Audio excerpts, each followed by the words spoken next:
नमस्कार, बहुत बहुत स्वागत आप सभी का। अच्छा, अभी लगता है सब लोग जुड़े नहीं हैं। वेट करेंगे थोड़ी देर जब तक आप लोग सब लोग जुड़ लें।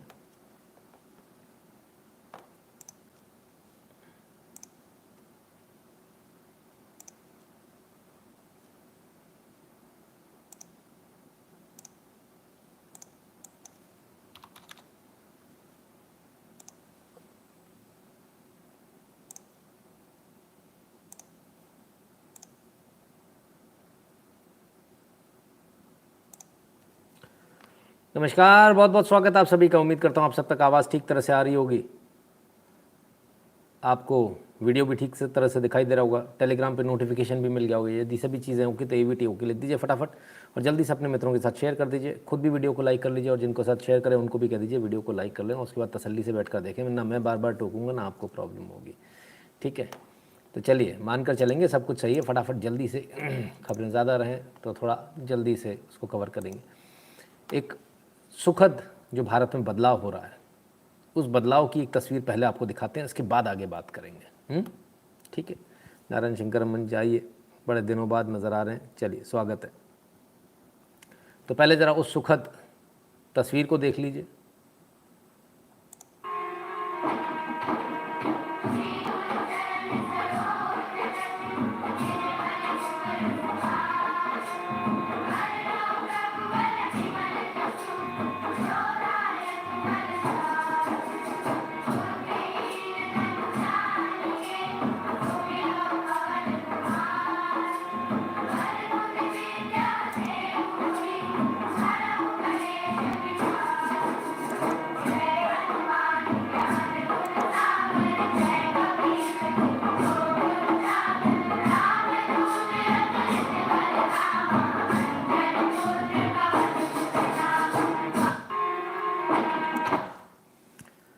प्रेयर बदल गई साहब,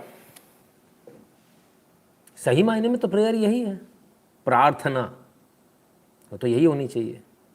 अब तक कौन सी हो रही थी, वो अंग्रेजी वाली पता नहीं कौन कौन सी ले आए थे। तो अभी भारत सही रास्ते पर आ रहा है और भारत का भविष्य भी सही रास्ते पर आ रहा है, तो देखने में अच्छा लगता है। आपको अच्छा लगता है कि नहीं लगता?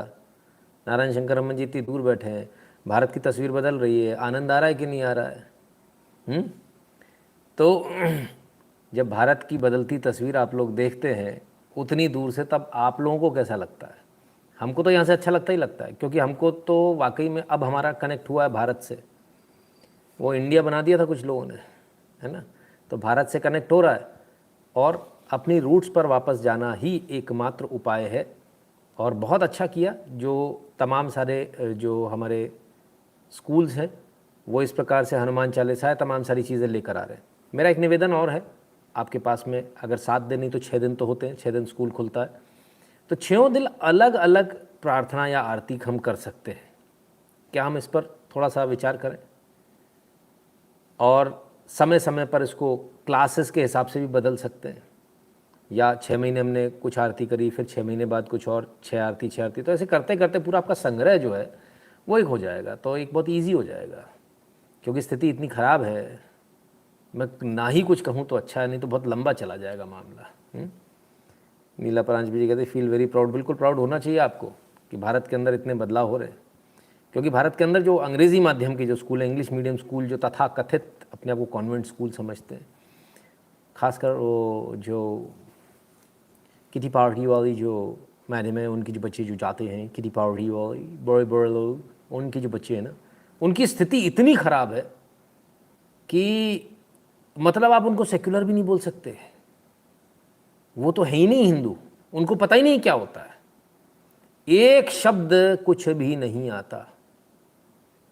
आप अगर उनसे एक श्लोक बुलवा लें कोई सा तो मैं मान जाऊं, इतना बुरा हाल है साहब। खासकर मेट्रोस का, हाँ वो दिल्ली, बम्बई, कलकत्ता, मद्रास, सब जगह हाल है। तो बहुत बुरी स्थिति है। अच्छा लगता है ऐसी ये शुरुआत हो रही है, छोटी जगह से हो रही है। देखने में समझ में आ रहा है कि कोई बहुत बड़ा शहर नहीं है, छोटा सा शहर है, वहाँ से शुरुआत हो रही है। लेकिन ये आएगा सर, ये धीरे धीरे आएगा, शहरों तक आएगा। इनकी बैंड बजेगी जब भरे बाज़ार तमाम जगह जब आरती हो रही होगी, कुछ हो रहा होगा, इनको कुछ नहीं आता होगा, तब ये मम्मियों की ना नाक कटेगी, माय गॉड। तेरी मम्मी अपने आप फिर बोलेंगी तुम भी पढ़ो, मैं भी पढ़ती हूँ, मैं भी नहीं पढ़ा है, तुम भी नहीं पढ़ रहे हो, सब लोग पढ़ लो, काम आएगा, ठीक है, आप लोग लाइक कर लो, ठीक है, ओके। तो भाई ये जो आप कौवा चला हंस की चाल, ना तो कौवा रहा ना हंस, गोरे तुम हो नहीं, फिर भी उनके उसमें वुर करके घुसने से कुछ वुर नहीं होने वाला है, ठीक है। हमने बहुत वुर किया ज़िंदगी भर, लेकिन उससे कोई फ़ायदा नहीं होता है। तो अपने वुर को कृपया कर कंट्रोल कर लें थोड़ा सा, और अपने वापस जो कौवे हैं तो कौवे ही रहें तो अच्छा है यार, कम से कम मेहमान आने की बताते रहेंगे। आप ज़बरदस्ती हंस बनने जा रहे हो। कमाल है। नवीन जी आइए, स्वागत है। तो भाई तमाम सारे जो लोग हैं जिन्होंने अभी जो जुड़ते जा रहे हैं वो थोड़ा बैक कर लिया करो, पीछे जाके वहाँ से 2x करके आ जाया करो, है ना, ठीक है, ताकि आपको पता रहे कि जो सीरीज़ चल रही है वो कैसे चल रही है। बीच में सीरीज़ मिस हो जाती है, फिर आप लोग पूछते हो ये हीरो की एंट्री किधर से हुई, वो किधर से आया, विलन कहाँ से आया, पता नहीं चलता ना। तो चलिए यहाँ से शुरुआत हुई साहब, आगे चलते हैं। और जो अंग्रेज़ हैं, अंग्रेज़ कुछ बोल रहे हैं, नहीं अंग्रेज़ी में नहीं बोल रहे हैं, कुछ हिंदी में बोल रहे हैं, और वो वाले बोल रहे हैं जिनके आगे पीछे आप बहुत घूमते हो ना, हाँ वो यूएस वाले, यस। हिंदी के दिवस पर इंडिया समिट दुनिया के सब हिंदी बोलने वालों को शुभकामनाएं देती हूँ। हर एक भाषा की तरह हिंदी अपना मिठास रखती है। पिछले सप्ताह राष्ट्रपति बाइडेन इंडिया आए G20 के लिए, और राष्ट्रपति बाइडेन और अमेरिकी सरकार की बातें आप तक पहुंचाने में जो किरदार मैंने अदा किया उस पर मुझे बहुत खुशी है। दुनिया बोल रही है भारत की भाषा, पता नहीं भारत कहाँ है। US state department Hindustani spokesperson Margaret MacLeod speaks on Hindi Diwas. Hindi दिवस है साहब, सब हिंदी बोल रहे हैं। हमारे की मम्मी है बेचा, माय गॉड, मम्मियाँ सुधर जाओ, पापा लोग भी सुधर जाओ, बेटी परी सुधर जाओ, नालायकों सुधर जाओ।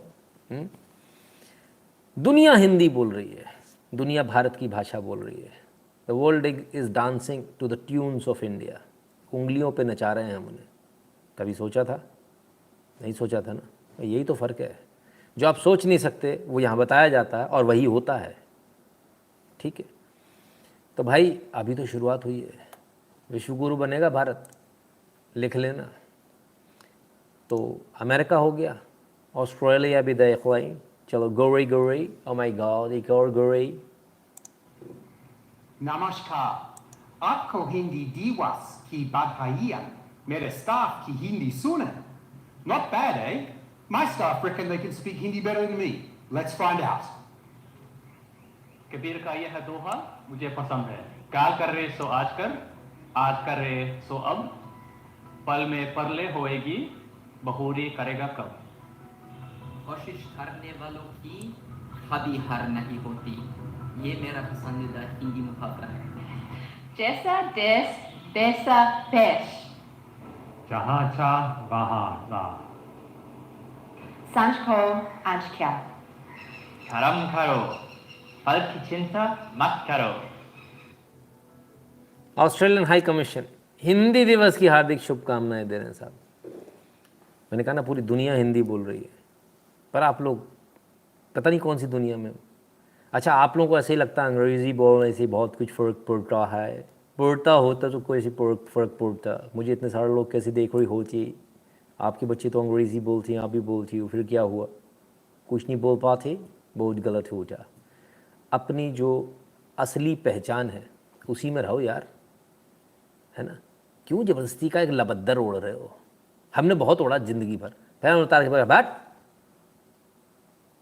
अरे भाई कुर्ता पजामा लेके चलो ना, तो लगेज में वज़न कम होता है। जो ज़बरदस्ती की जीन्स डाल के वज़न मत बढ़ा लो 4 कुर्ते पजामे के बराबर एक, और फिर लाद लाद के ढो के घूम रहे हो, हैं?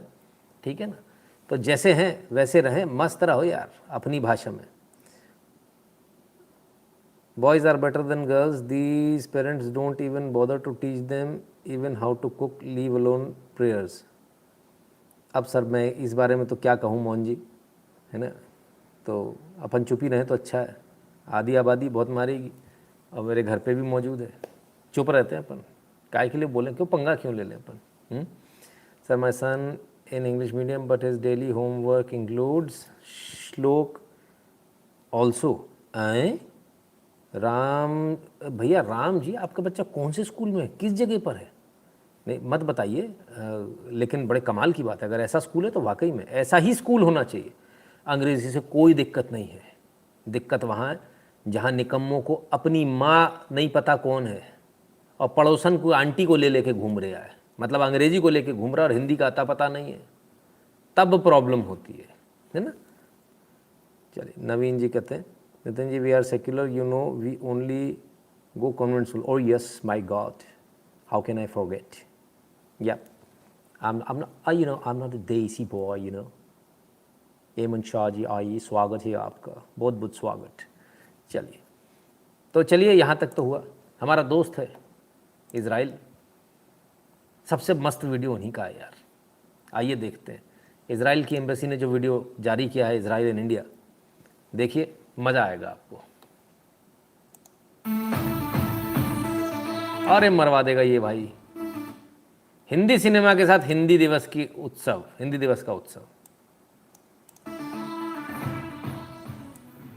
परंपरा प्रतिष्ठा अनुशासन, ये इस इजराइल एम्बेसी के 3 स्तंभ हैं।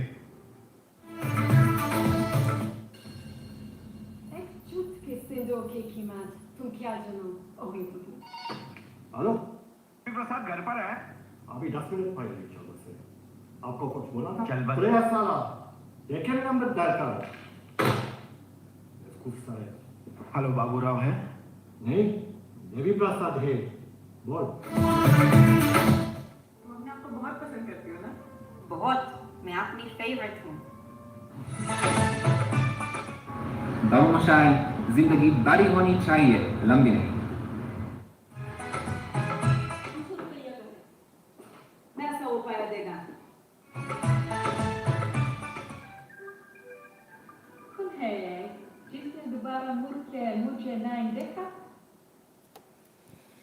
तमाम सारे जो पॉपुलर फिल्मी डायलॉग हैं उन पर इज़राइल की एम्बेसी ने, जो उनके यहाँ कार्यरत जितने भी कर्मचारी, उन्होंने छोटा सा एक डायलॉग के साथ में एक वीडियो बनाया। बड़ा सुंदर लगा, बड़ा अच्छा लगा। और अच्छा लगता है जब हम भी उनकी भाषा बोलते हैं। वी नेवर से कि हम उनकी भाषा नहीं बोलेंगे, हम हर उस भाषा को बोलने के लिए तैयार हैं जो किसी के दिल को सुकून पहुंचाती हो, किसी को सुख देती हो, किसी के चेहरे पर मुस्कुराहट लाती हो।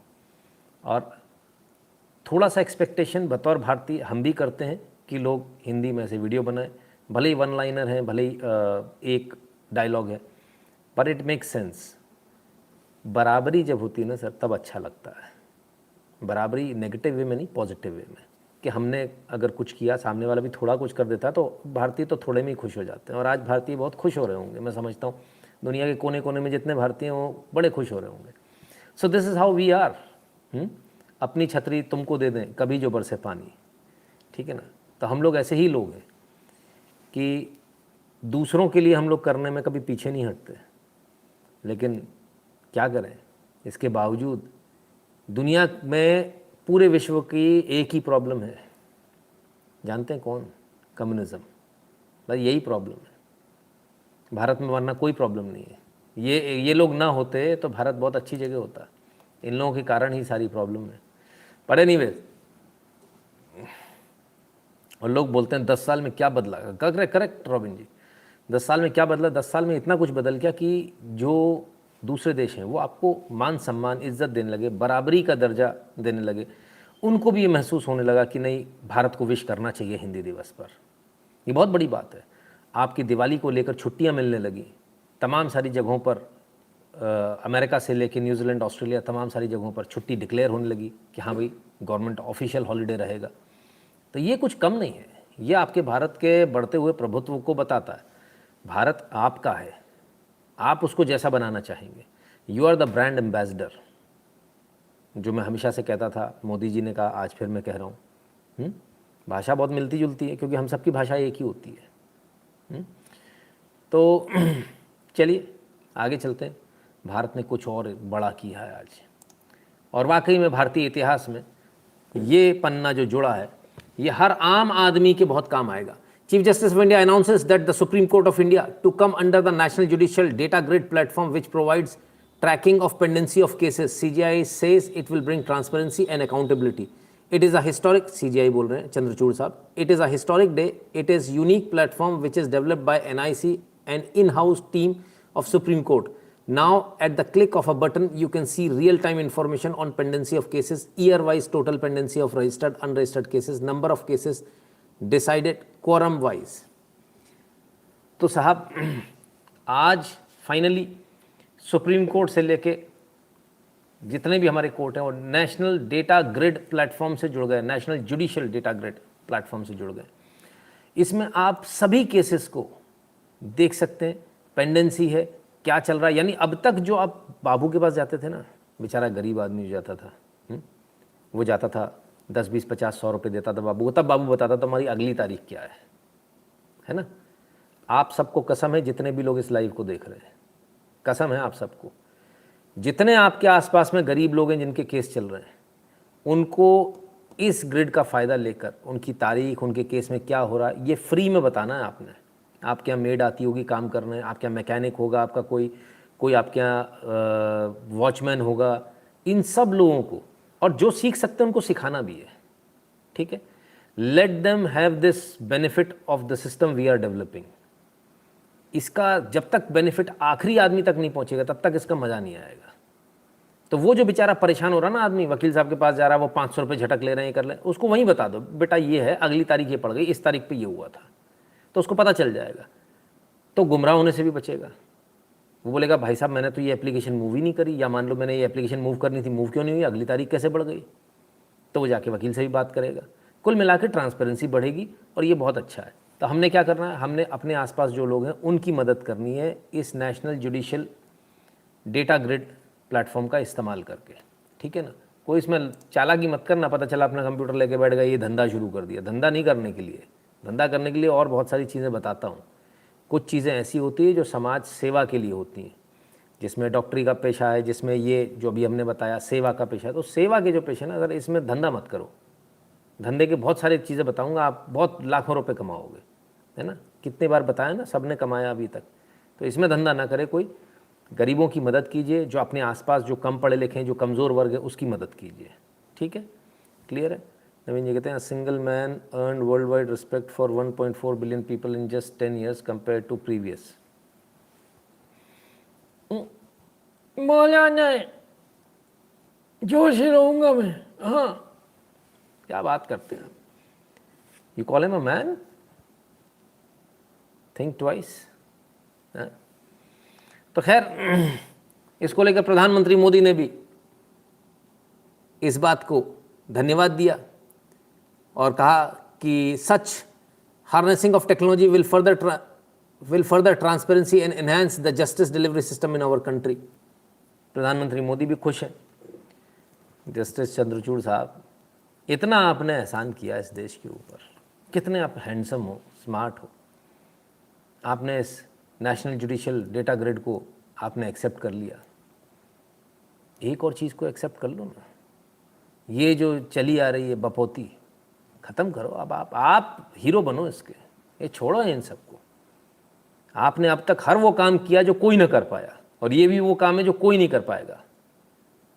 तो एनजेसी ले आओ, काम ख़त्म करो, ये सब बंद कीजिए, सब कोलिजियम वोलिजियम, मज़ा नहीं आ रहा है इसमें आपका नाम ख़राब हो रहा है। तो हमारी तो ये दरख्वास्त है चीफ जस्टिस साहब से, जब इतना काम उन्होंने कर दिया, थोड़ा और कर दें, आनंद आ जाएगा, मज़ा आ जाएगा, ठीक है ना। चलिए साहब, ये काम तो हो गया। एक और काम बड़ा अच्छा हो गया आज आप सबके भले के लिए। ऐसा काम हुआ कि आपको आनंद आ जाएगा। सब बेचारे परेशान, लोन किस किसने लिया, घर के लिए सब ने लिया। आ जाओ भाई, देखें क्या है वो। आरबीआई बैंकों को सख्त निर्देश, होम लोन पूरा होने के 30 दिन में संपत्ति के पेपर दें, वरना रोज 5,000 रुपये जुर्माना। एवरी डे 5,000 पर डे जुर्माना लगेगा। 30 दिन के अंदर अंदर आपको जो आपने लोन लिया बैंक से, बैंक में अपने सारे कागज़ रजिस्ट्री रखी, अब जब आप वापस पूरा लोन पे कर देते हो, ये मैंने कईयों के साथ देखा, कईयों के मैंने रजिस्ट्री निकलवाई है, पेपर निकल, कईयों के, ठीक है ना, बहुत लोगों का काम किया मैंने, कईयों की एप्लीकेशन लिख लिख कर डाली। बैंक वापस देने में इतनी टाला मटोली करते हैं, इसको लेकर आओ, उसको लेकर आओ। एक हमारे सज्जन थे, उन्होंने अपने नाम पर लोन लिया, समझिएगा, अपने नाम पर लोन लिया, उन्होंने लोन भरा, उनके नाम पर मकान, बैंक ने उस समय लेते समय बोला, बोले काउंटर गारंटी के तौर पर आपकी वाइफ का नाम भी डालेंगे। उन्होंने कहा भैया, बोले इसके बिना लोन नहीं, बोले ठीक है डाल लो। वापसी देने की बारी आई तो कहते नहीं, अपनी पत्नी को लेकर आओ, तब वो साइन करेगी, तब जाकर जो है हम रजिस्ट्री देंगे। तो उसने बोला यार ये नया रट्टा, अपनी वाइफ को लेकर जाए। मैंने कहा क्यों? मैंने कहा बात इसकी नहीं है कि आप वाइफ को ले जा सकते नहीं ले जा सकते, लेकिन हम लेके नहीं जाएंगे। रीज़न बीइंग हम अपने राइट के लिए लड़ेंगे। लोन मेरा, मकान मेरा, EMI मैंने भरी, जब पूरा लोन हो गया इसके बाद आप कानून बता रहे हो इसको लाओ उसको लाओ, कल बोलोगे पड़ोसी को लाओ, ये कौन सी बात हुई? हमने इसके लिए फ़ाइट किया, बैंकिंग ओम्बड्समैन में गए और उसके बाद हम इसको जीते और घर पर आकर रजिस्ट्री सॉरी के साथ में बैंक वाले देकर गए। तो ये बैंक वालों का बहुत नाकारा निकम्मापन था जो अक्सर होता था। कई लोग अपने पिताजी का नाम डलवा देते थे, अब वो 70 साल के पिताजी को बेचारा लेकर जा रहा है, तो ये कोई तुक नहीं था। तो ये छोटी छोटी चीज़ें, छोटी चीज़ों को लेकर बैंक परेशान करते थे, सरकारी बैंक से लेकर प्राइवेट बैंक तक सब परेशान करते थे। अब ये सिस्टम बहुत अच्छा हो गया, लोन पेमेंट हो गया ना बेटा, 30 दिन का समय है, 30 दिन में यदि आपने उसकी रजिस्ट्री, उसके कागज़ उसको वापस नहीं किए तो 5,000 रुपये पर डे के हिसाब से पेनल्टी देने को तैयार रहना, मज़ा आ जाएगा, बल्ले बल्ले, ठीक है। और ऐसे में यदि बैंक ये बोले कि रजिस्ट्री खो गई है तो ऐसी कंडीशन में बैंक को डुप्लीकेट रजिस्ट्री निकाल कर देनी होगी, आपको नहीं जाना, बैंक देगी और ग्राहक बैंक की मदद करेगा, ठीक है, और उसका खर्चा भी देगा। ये हर जाने के अलावा है। आपने बोल दिया अब खो गई, कोई बात नहीं, 30 दिन के बाद जितना समय लगेगा निकलने में, उस दिन का 5,000 रुपये पर डे के हिसाब से हर जाना मिलेगा, प्लस जो निकालने में जो खर्चा हुआ डुप्लीकेट रजिस्ट्री, वो खर्चा बैंक देगी। आपको कुछ नहीं करना, आपको आराम से टिक कर बैठना। ये सब कैसे हुआ?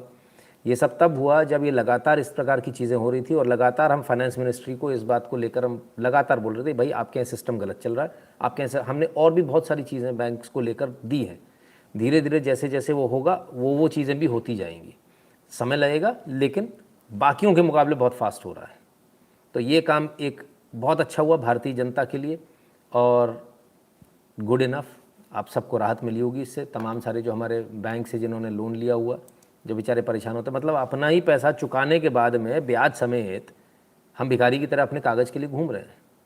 अच्छा किया, बहुत अच्छा किया, है ना। चलिए, भारत और बदल रहा है, कैसे दिखाते हैं आपको। हमारे एयरफोर्स ब्राजील का 22% इथेनॉल एयरफोर्स में फाइटर जेट में डाल रहा है। हमारे अभी पानीपत में इंडियन ऑयल, हम लोग उनके पीछे लगते थे, अभी प्लांट चालू हो गया। परली जो जलती थी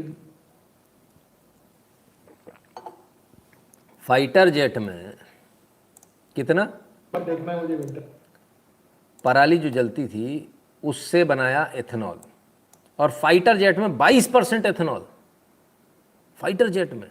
ये तो अपने आप में बड़ी अचीवमेंट है भाई। जो जलती थी, इस बार देखना है मुझे विंटर में। अब परली जलती नहीं, परली में वैल्यू एडिशन हुआ। अब परली से वो 1 लाख लीटर इथेनॉल बनाते हैं, 150 टन बायो बिटुमिन बनाते हैं, और वो अब बायो एविएशन फ्यूल बना रहे हैं। और आने वाले समय में हमारे देश में हमने पॉलिसी स्वीकार की है कि हम 8% बायो एविएशन फ्यूल हम एविएशन फ्यूल में डालेंगे। और आपको बताता हूँ, सुदर्शन जी वहां तक सीमित थे, अब आगे देश गया। अब आने वाले 2 साल 3 साल के बाद कमर्शियल हवाई जहाज, फाइटर जेट, हेलीकॉप्टर किसानों ने तैयार किए हुए ईंधन पे चलेंगे, वो दिन अब दूर नहीं है। और आप ये स्वदेशी स्वावलंबन की सबसे बड़ी बात है कि 16 लाख करोड़ का इंपोर्ट है। मैं अभी, मुझे लोग पूछते हैं आप इलेक्ट्रिक बोल रहे हैं, हाइड्रोजन बोल रहे हैं, मिथेनॉल बोल रहे हैं, इथेनॉल बोल रहे हैं, बायो CNG, बायो सबको बोल रहे हैं, तो क्या होगा? मैंने बोला आप चिंता मत करो, आप सब में कितना भी दम होकर आप करेंगे तो भी 16 लाख करोड़ का इंपोर्ट 5 साल में 25 लाख करोड़ का होगा। क्योंकि गाड़ियों की संख्या, ऑटोमोबाइल की ग्रोथ इतनी बड़ी हुई कि जब मैं मंत्री बना, ये मेरे पास एक डिपार्टमेंट है, तब 4.5 लाख करोड़ की इंडस्ट्री थी, आज 12.5 लाख करोड़ की हुई है। पहले हम 7वें नंबर पे थे। यही आत्मनिर्भर भारत है, यही हमारी इकोनॉमिक डेवलपमेंट है। आज हम 3रे नंबर पर है। 2 महीने पहले हमने जापान को पीछे डालकर हम 3रे नंबर पर हैं। पहले नंबर पर अब तो जिस पराली को लेकर दुनिया भर की बातें हो रही थी, परेशान हो रहे थे, दिल्ली वाले परेशान हो रहे थे, एक गुटखा बहुत परेशान था, फिर वो ले आया वो आधा लीटर बायोडाइजेस्टर, आधा लीटर ही फेंका बस उसने, उतने में ही हो गया काम। बोले बस अब पूरे देश का हो गया काम। आप जानते हैं दपोड़ा है वो 1 नंबर का। तो अब जो है इसका परमानेंट इलाज हो गया। परमानेंट इलाज ऐसे हो गया कि आप उससे बायोडीज़ल बना रहे हैं, बायोफ्यूल बना रहे हैं, जो जेट्स में, कमर्शियल प्लेन्स में तमाम सारे जगह इस्तेमाल होगा। बिट्यूमिन बनेगा। तो ये चीज़ें बड़ी अच्छी है और सारा बायोडिग्रेडेबल है। तो भारत तो आगे बढ़ रहा है, किसान भी आगे बढ़ रहा है। और वो जिस पराली को लेकर परेशान था, वो पराली देखिए वही सोने में बदल गई चीज़, जिसको लोग कचरा कह के जला रहे थे। अब जलाओ बाबू, आप देखते हैं किस किस में दम है, जलाओ, कौन जलाएगा। सर जी एक और चीज़ ठीक होनी चाहिए, कोर्ट में जो ओरिजिनल डॉक्यूमेंट रख लेते हैं उसका भी कोई ऑल्टरनेट होना चाहिए, अगर ज़रूरत पड़े तो डॉक्यूमेंट्स नहीं मिलते आसानी से कोर्ट से। नहीं, ऐसा तो नहीं होता है। कोर्ट केस ख़त्म होने के बाद आपको रजिस्ट्रार के पास से सारे डॉक्यूमेंट मिल जाते हैं, आप पूरे डॉक्यूमेंट वापस ले लीजिए। बल्कि इनफैक्ट आप फाइनलाइजेशन जैसी होता है उसी समय आप एप्लीकेशन कोर्ट के अंदर ही लगा दीजिए, तो डॉक्यूमेंट आपको मिलने हाल ख्याल भी मिल जाते हैं। हाँ, ओरिजिनल डॉक्यूमेंट कोर्ट में लगते हैं।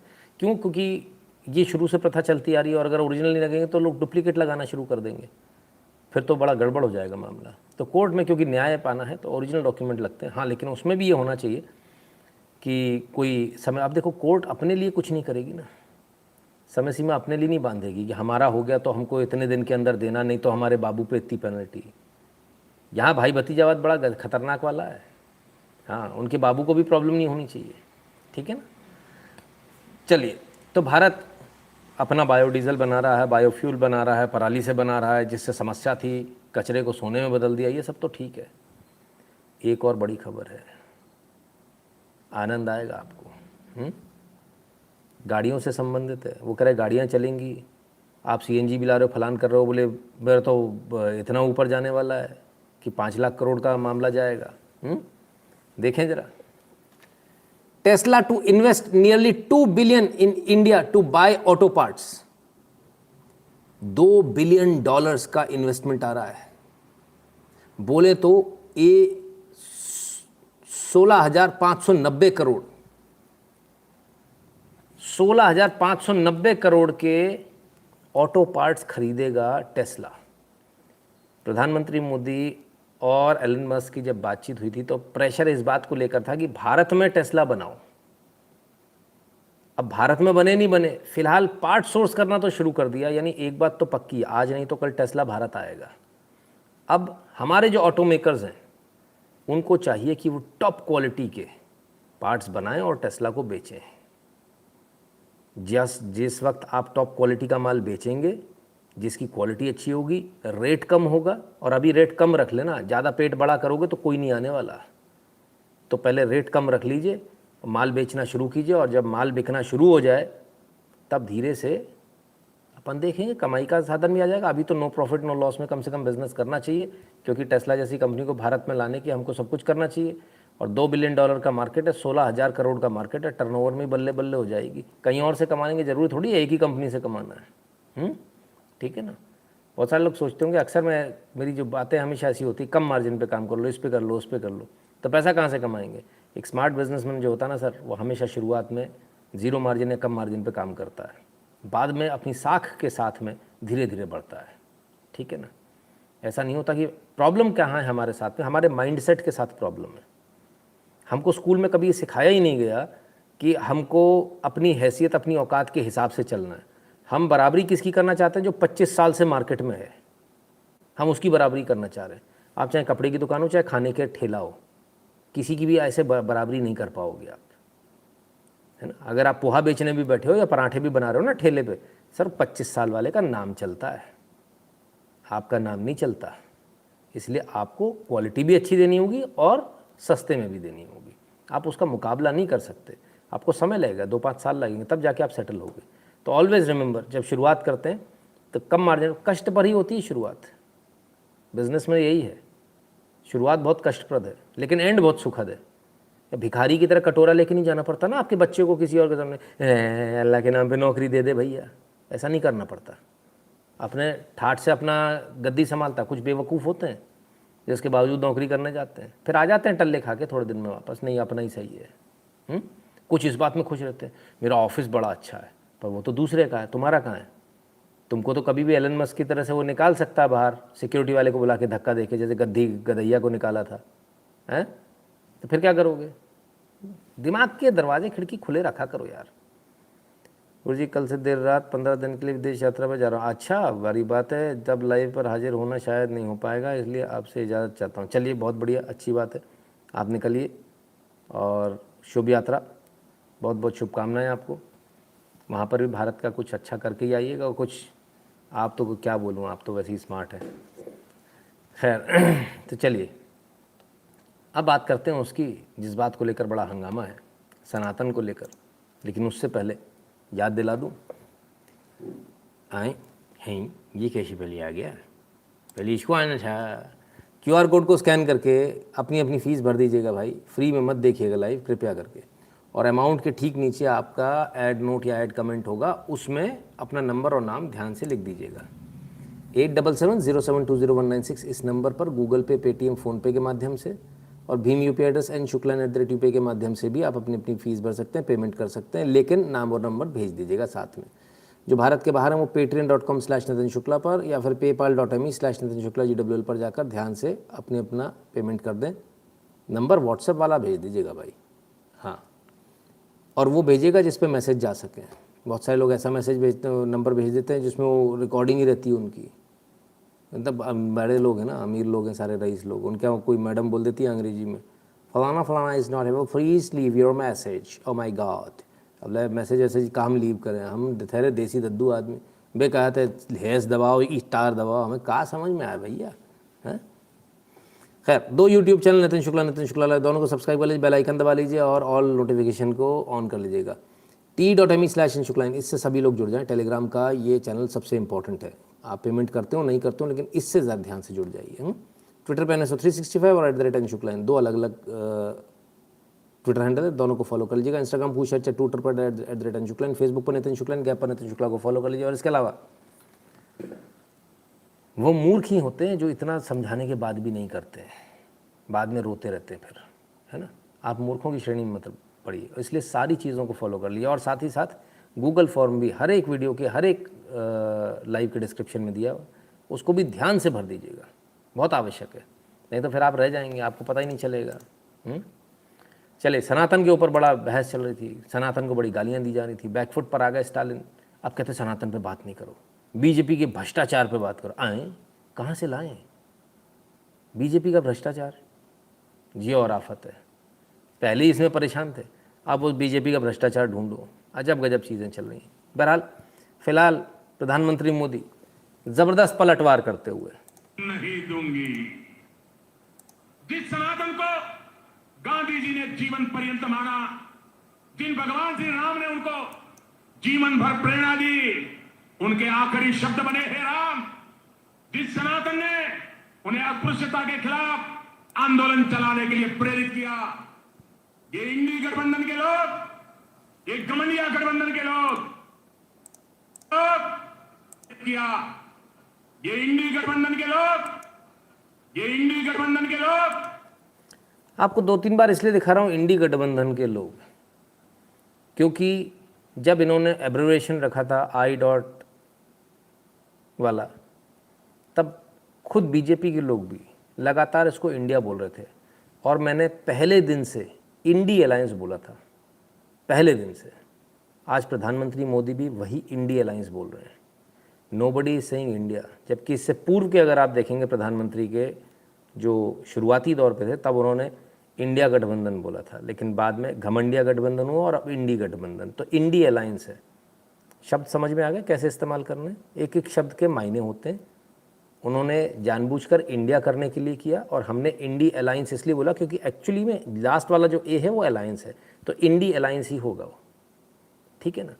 तो जो वो करना चाहते थे वो नहीं कर पाए, वो ध्वस्त हो गया नैरेटिव, ठीक है, इसलिए फ़र्क पड़ता है। बस ये लाइव इसी बात का अलग है, बाकियों से हमारी सोच बिल्कुल अलग है। पूरे BJP and including all the right wing members, everybody was India India India. हमने पहले दिन सबसे पहली बार से इंडी अलायंस शब्द कहा था, और आज तक हम इंडी अलायंस पर ही हैं। आज प्रधानमंत्री मोदी भी उसी शब्द का इस्तेमाल कर रहे हैं, ठीक है। ये घमंडिया गठबंधन के लोग उस सनातन परंपरा को समाप्त करना चाहते हैं जिस सनातन से प्रेरित होकर स्वामी विवेकानंद ने समाज की विभिन्न बुराइयों के प्रति लोगों को जागरूक किया। इंडी गठबंधन के लोग उस सनातन को समाप्त करना चाहते हैं जिस सनातन से प्रेरित होकर लोकमान्य तिलक ने मां भारती की स्वतंत्रता का बीड़ा उठाया, गणेश पूजा को स्वतंत्र आंदोलन से जोड़ा, सार्वजनिक गणेशोत्सव की परंपरा बढ़ाई। आज उसी सनातन को ये इंडी गठबंधन तहस नहस करना चाहता है।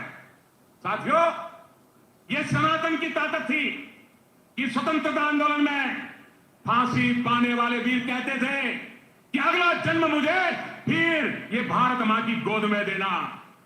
जो सनातन संस्कृति संत रविदास का प्रतिबिंब है, जो सनातन संस्कृति माता शबरी की पहचान है, जो सनातन संस्कृति महर्षि वाल्मीकि का आधार है, जिस सनातन ने हजारों वर्षों से भारत को जोड़े रखा है, ये लोग मिलकर अब उस सनातन को खंड खंड करना चाहते हैं।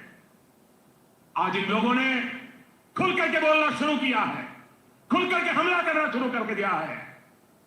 कल ये लोग हम पर होने वाले हमले और बढ़ाने वाले हैं। देश के कोने कोने में हर सनातनी को, इस देश को प्यार करने वाले को, इस देश की मिट्टी को प्यार करने वाले को, इस देश के कोटि कोटि जनों को प्यार करने वालों को, हर किसी को सतर्क रहने की जरूरत है। सनातन को मिटाकर ये देश को फिर 1000 साल की गुलामी में धकेलना चाहते हैं, लेकिन हमें मिलकर ऐसी ताकतों को रोकना है। हमारी संगठन की शक्ति से, हमारी एकजुटता से उनके मनसूबों को। तो प्रधानमंत्री मोदी गए तो बीना थे, लेकिन हमने क्या कहा था, बीजेपी को ये सुनहरा मौका छोड़ना नहीं चाहिए, पूरा चुनाव इस पर लड़ना चाहिए, और सनातन को अब छोड़ना नहीं है किसी भी हाल में। फंस गए बेचारे बोलकर, प्रधानमंत्री मोदी जमकर बरसे। और सनातन से अभी तो शुरुआत हुई, अभी तो क्या क्या जोड़ा जाएगा आपने सोचा भी नहीं है। अभी तो ये महापुरुषों को जोड़ा गया है, भगवान श्री राम को भी गाली दी गई है। भगवान श्री राम का मंदिर अभी आ रहा है जनवरी में, उद्घाटन भी होगा। ऐसे मौके पर गाली देना, फंस गए। कुछ लोगों को लग रहा है कि विपक्ष के ट्रैप में मोदी फंस गए या बीजेपी फंस गए, पर मुझे ऐसा नहीं लगता। मुझे लगता है ये गलती तो डीएमके से हो गई और इस गलती को पकड़ लिया गया बहुत अच्छी तरीके से। और अब पूरा जो इंडी अलायंस है वो फंस गया इसके चक्कर में। इंडी अलायंस इसकी भर्त्सना कर नहीं पा रहा, और इंडी अलायंस को लड़ना है नॉर्थ से। डीएमके तो साउथ में बैठा है, पर साउथ के लोग भी क्या इतने बेगैरत होंगे कि उनके धर्म को गाली दी जा रही है, उनके भगवान को गाली दी जा रही है, और अभी भी उनकी आंखें नहीं खुलेंगी? मुझे तो ऐसा नहीं लगता, मुझे ऐसी उम्मीद तो कम से कम नहीं है, क्योंकि बहुत स्मार्ट और तेज तर्रार लोग होते हैं साउथ में जितने भी हैं। तो वोटिंग पैटर्न से बाकी चीज़ें भी समझ में आ जाएंगी। खैर, प्रधानमंत्री मोदी यहीं नहीं रुके। प्रधानमंत्री मोदी गए इसके बाद छत्तीसगढ़ में भी यही बात। मेरे परिवारजनों, छत्तीसगढ़ की ये भूमि भगवान श्री राम का ननिहाल है।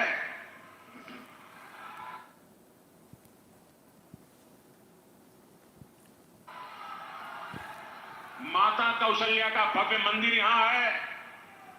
आज आज इस पवित्र भूमि पर मैं आप सभी को, आप सभी भाई बहनों को हमारी आस्था, हमारे देश के खिलाफ जो साजिश हो रही है उसके प्रति जागरूक करना चाहता। जिन लोगों को आप सभी ने पिछले 9 साल से केंद्र सरकार से बाहर कर रखा है, जो लोग लगातार चुनाव हार रहे हैं, वे लोग अब आपसे इतनी नफरत से भर गए हैं कि उन्होंने आपकी पहचान, आपकी संस्कृति के खिलाफ ही मोर्चा खोल दिया है।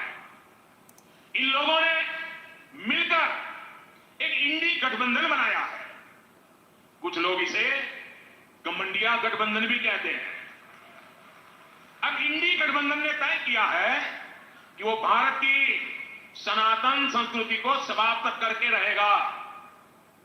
यानी जो संस्कृति हजारों साल से भारत को एक किए हुए है, सत्ता के लालच में ये लोग अब उसे तोड़ना चाहते हैं।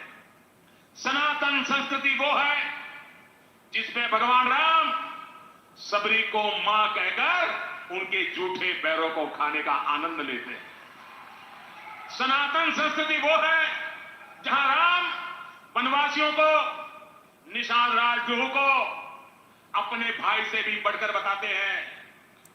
सनातन संस्कृति वो है जहां राम नाव चलाने वाले केवट को गले लगाकर धन्य हो जाते हैं। सनातन संस्कृति वो है जिसमें वानरों की सेना श्री राम की शक्ति बढ़ाकर लंका विजय का कारण बनती है। सनातन संस्कृति वो है जो किसी परिवार में हुए जन्म को नहीं बल्कि व्यक्ति के कर्म उसको प्रधानता देती है। गांधी जी से लेकर स्वामी विवेकानंद तक, देवी मां अहिल्याबाई होलकर से लेकर मीराबाई तक हजारों हजार साल ये सनातन धर्म, सनातन संस्कृति हर किसी को प्रेरित करती रही है।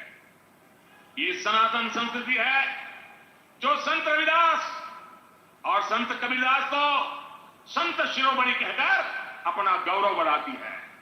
हमारे यहां छत्तीसगढ़ में भी बहुत बड़े स्वतंत्रता सेनानी हुए थे। श्यामलाल सोमजी, उन्हें प्रथम जंगल सत्याग्रही कहा जाता है। श्यामलाल सोमजी का जीवन सनातन से ही प्रेरित था। हमारे छत्तीसगढ़ के ही शरीफ रामादीन गौड़ का तो नाम ही सनातन का प्रतिबिंब रहा है। भगवान राम से शुरू हुए, गांधी जी से लेकर तमाम सारे स्वतंत्रता वीरों के नाम आ गए। हमने क्या कहा आपसे, अभी तो ना जाने कहाँ कहाँ जोड़ेंगे। और भगवान राम से जब जुड़ गया ना, तो ये समझ लीजिए कि कांग्रेस को भागने की जगह नहीं मिलेगी। और ये इंडी गठबंधन जो है, इंडी अलायंस, इसको तो पता ही नहीं चलेगा कहाँ गया। ये बना तो है लेकिन कबाड़ की दुकान पे भी नहीं मिलेगा। बहुत बड़ी गलती कर गए और बहुत अच्छा मौका दे दिया। और प्रधानमंत्री ने मौका कहाँ चूकना था। हमने उसी समय कहा था जिस समय इन्होंने ये कहा था कि बीजेपी को इस मौके को छोड़ना नहीं चाहिए। और अगले दिन से ही ये सारी शुरू हो गई बीजेपी की कवायद। और अब तो प्रधानमंत्री मोदी जहाँ जा रहे हैं वहाँ सनातन को लेकर बात कर रहे हैं। आनंद आ रहा है कि नहीं आ रहा है? अपन ने सही मुद्दा पकड़ा था, गलत तो नहीं पकड़ा। हमेशा याद रखिएगा, राजनीति में बारीकी बहुत काम की होती है। ये जो आपको उथले लोग मिलेंगे ना, तमाम सारे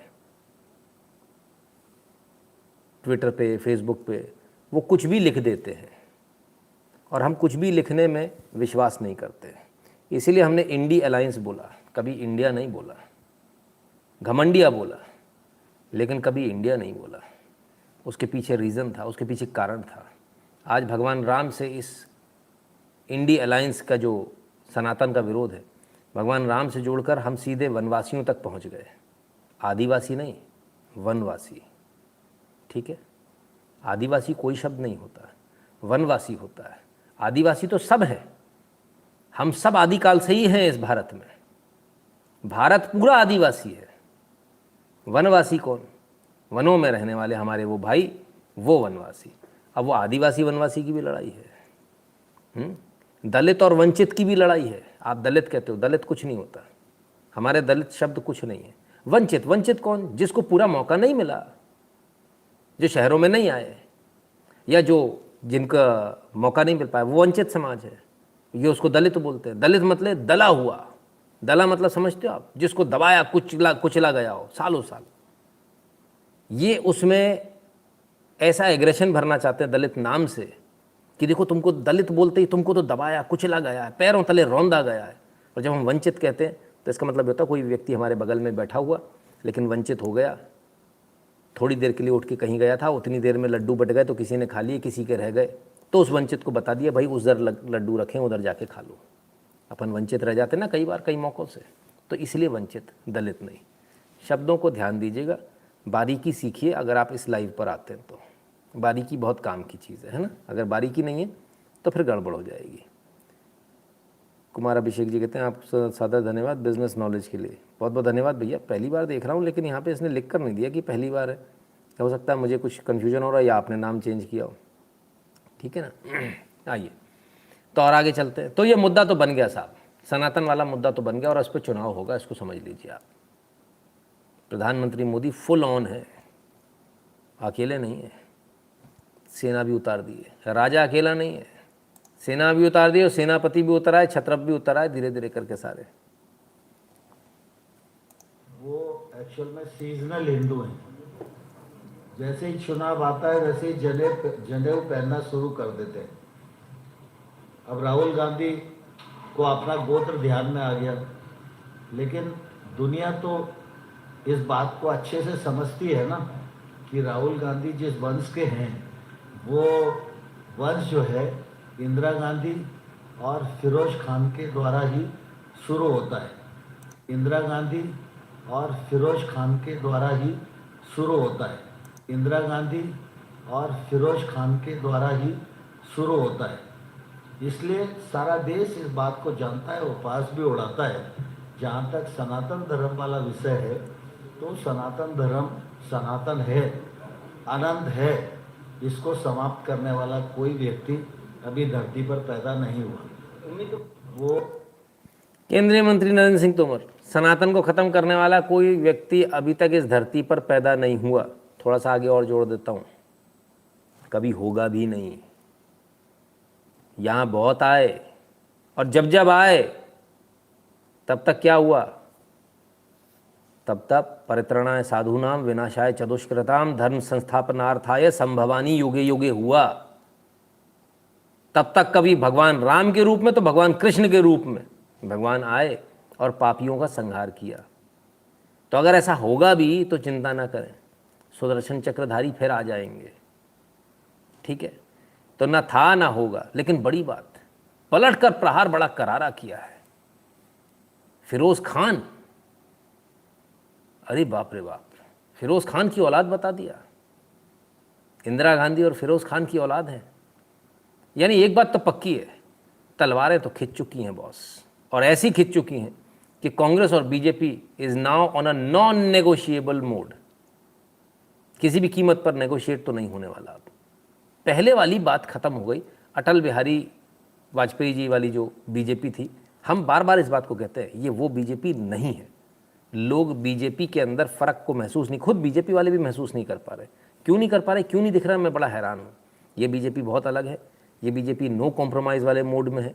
ये बीजेपी सनातन के लिए डट कर लड़ने वाली बीजेपी है। अब समझिए ज़रा बात को।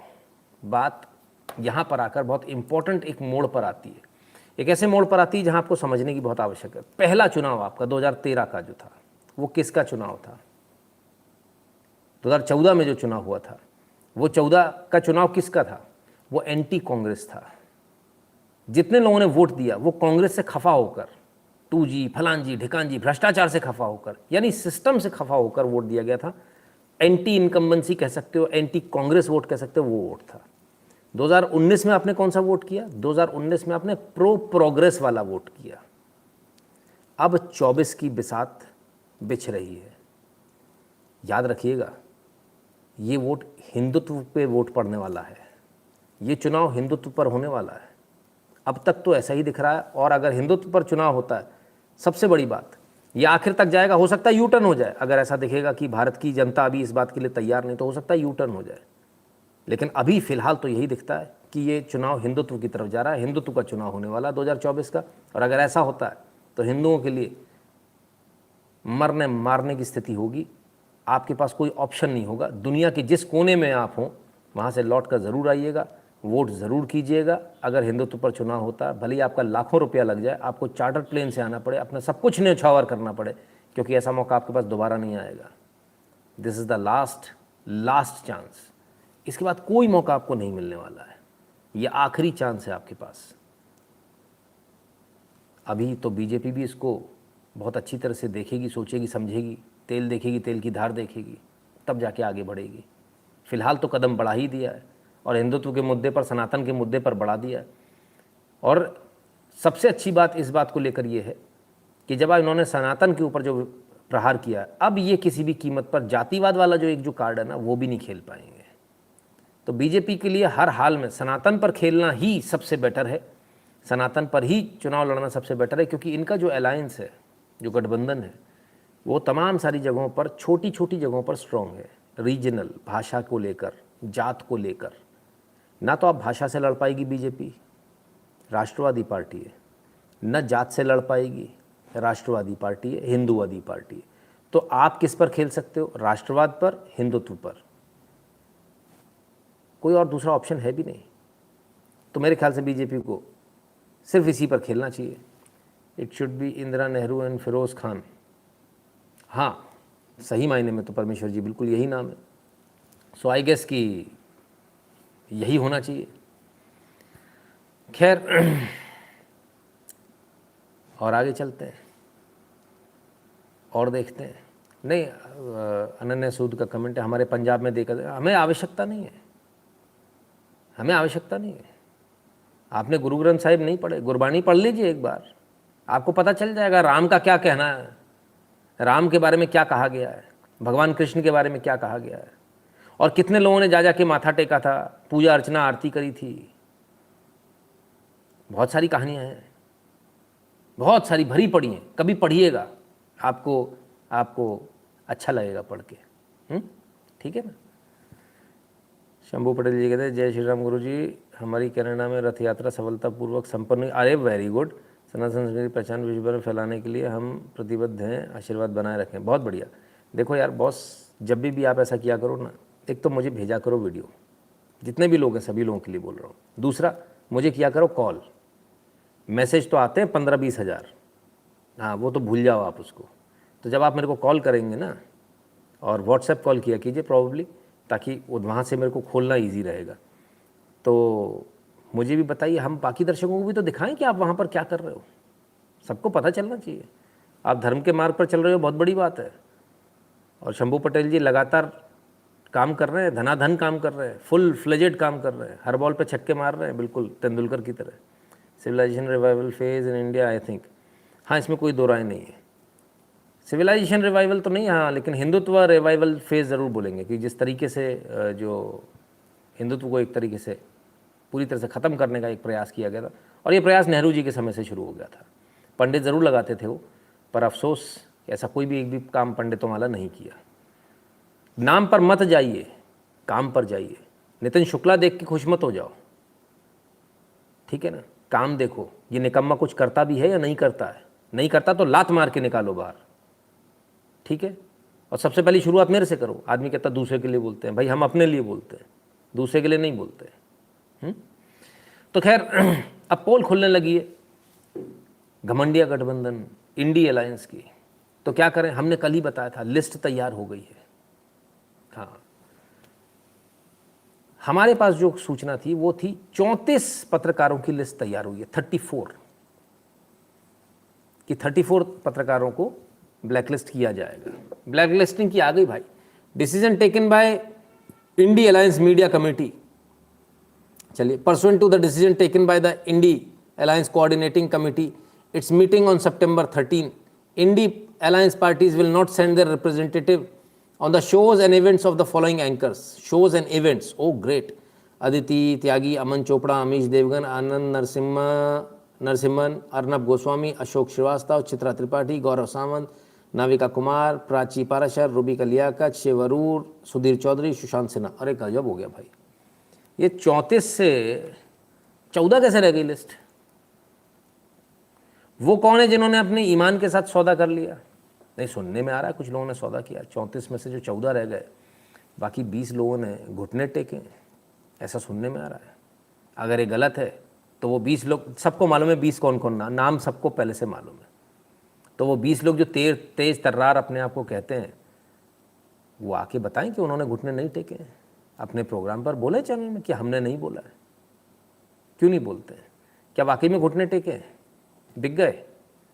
क्या अपनी टीआरपी चलती रहनी चाहिए? खैर, बहरहाल इनका कहना कि हम इनके प्रोग्राम और इवेंट्स में नहीं जाएंगे, अच्छी बात है। इसके विपरीत यदि ऐसा मान लीजिए कि ये सारे एंकर्स अगर इनको दिखाना और इनकी बात करना बंद कर दें, तब क्या होगा? ये दादागिरी, गुंडागर्दी जो है कि हम इनके उसमें नहीं जाएंगे। अब सोचिए, इमरजेंसी ही लगाइए, दूसरे तरह की इमरजेंसी है। पावर में नहीं है इसलिए इमरजेंसी नहीं लगा पा रहे तो बॉयकॉट कर रहे हैं। पावर में होते तो इमरजेंसी लगा देते, इनको जेल में डाल देते। अभी भी जेल में डाल रहे हैं साहब, सबकी एफआईआर हो रही है धनाधन, अलग अलग जगह। तो कुछ लोग एफआईआर से डर गए, उन्होंने घुटने टेक दिए, कुछ लोगों ने सौदे कर लिए। सबका अपना अपना है। खैर, बहरहाल सभी राष्ट्रवादी पत्रकार हैं। मैं तो इन लोगों से सबसे एक ही निवेदन करूंगा कि आप भी इनके बारे में बात करना बंद कर दीजिए। मज़ा तो तब आएगा, आपको कोई फ़र्क नहीं पड़ने वाला। और ये सभी जो पत्रकार है, सारे यंग पत्रकार हैं, इनमें से कोई भी ऐसा नहीं है जो बहुत पुराना है, और सभी निष्पक्ष पत्रकार हैं। अब पत्रकार के ऊपर यदि आप ये बोलेंगे कि फलां पत्रकार, ढिकान पत्रकार, ये इसकी वो कर रहा, वो उसकी वो कर रहा, तो ये बड़े अपने आप में एक अचंभे वाली बात है। अच्छा, वो फ्रीडम, प्रेस फ्रीडम इंडेक्स, फलाना इंडेक्स, ढिकाना इंडेक्स, वो कहाँ गए आज? आज सारे मर गए, सब कब्र में दफन है। आज कोई प्रेस फ्रीडम इंडेक्स नहीं आ रहा साहब। हाँ, सारी फ्रीडम आज हवाई हो गई। गजब है, कमाल है। तो क्या ये अच्छा है? नहीं, ये लोकतंत्र के लिए तो अच्छा है ही नहीं, साथ ही साथ इंडिया अलायंस के लिए भी ये अच्छा नहीं है। रीज़न आप समझिए, रीज़न ये है कि जब आप होंगे ही नहीं तो आप अपनी बात को डिफेंड कैसे करेंगे? मैं हैरान इस बात पर हूँ कि इन्होंने ये किया है, और कुछ पत्रकार जो है उन्होंने इस पर रिएक्शन भी दिया। आवश्यकता नहीं थी। मेरे जैसा पत्रकार होता मैं कभी रिएक्शन नहीं देता। वो गर्दा उड़ाता इनका, वो गर्दा उड़ाता कि 2 दिन में तो ये मेरे पैरों में होते, चरणों में होते कि गलती हो गई माई बाप, हमको इसका जवाब देना है। रोज इतना गर्दा उड़ाता कि मोदी का जवाब बीजेपी के तो बाद में पीछे पड़ते, मेरे चैनल को सुबह से लेकर रात तक घूमते रहते। इतना इनकी ऐसी की तैसी करता। तो कोई डरने की आवश्यकता नहीं बॉस किसी को भी। और कितनी एफआईआर करोगे यार, कोई फ़र्क नहीं पड़ता एफआईआर से, कुछ नहीं होता। आप किसी आदमी को सच बोलने से नहीं रोक सकते, इसको आपको समझना होगा।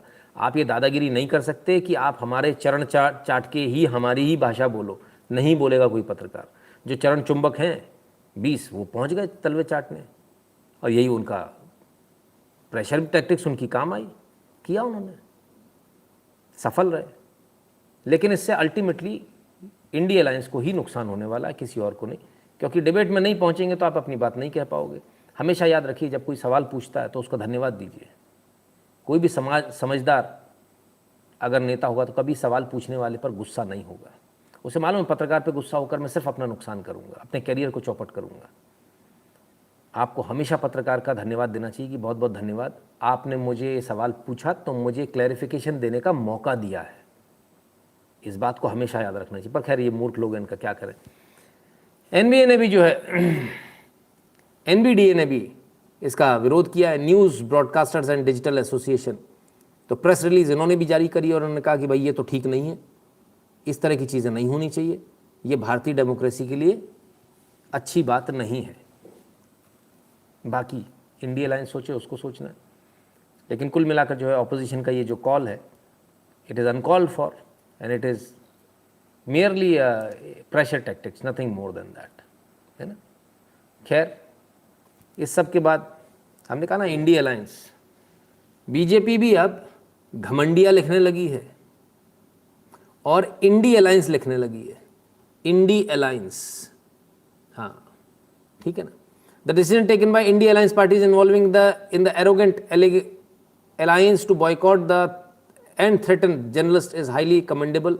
This reflects their oppressive and dictatorial thinking. BJP strongly condemns this poor mentality of alliance. तो खैर बीजेपी ने भी अपनी प्रेस विज्ञप्ति जारी कर दी, करते रहिए।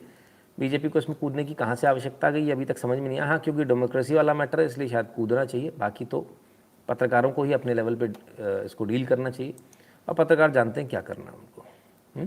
क्लियर है ना? नुकसान इंडिया अलायंस का, किसी और का नहीं।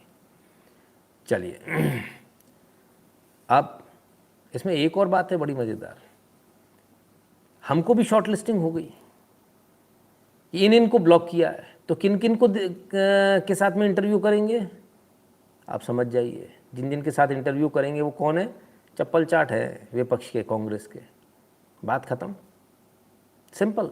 अपने लिए तो और इजी हो गया, ये लिस्ट देखकर इन्हीं पत्रकारों को देखना है, काम खत्म। चलिए, कल के एनकाउंटर को लेकर हमने कुछ बात कही थी, उस एनकाउंटर को लेकर फिर से कुछ बातचीत हो रही है, जरा देखें क्या बात हो रही है। And we were caught. Gaurav, my tribute to the martyrs and our heartfelt sympathies with their families. The whole country is with them. But yes, you are absolutely right. In fact, today's incident is a classical case of how our SOP has been seen and accepted.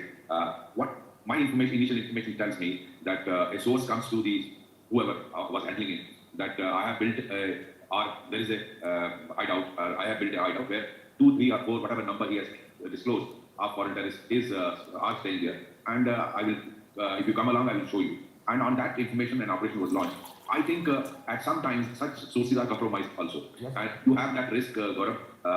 But as General Dua was saying, we all have worked in these positions as a. वैद साहब हैं, farmer DGP हैं जम्मू कश्मीर के, वही बात बोले जो हमने कल बोला था कि क्या ये ट्रैप में फंस गए, क्या इनको डबल क्रॉस कर दिया गया इन्फॉर्मेशन के नाम पर।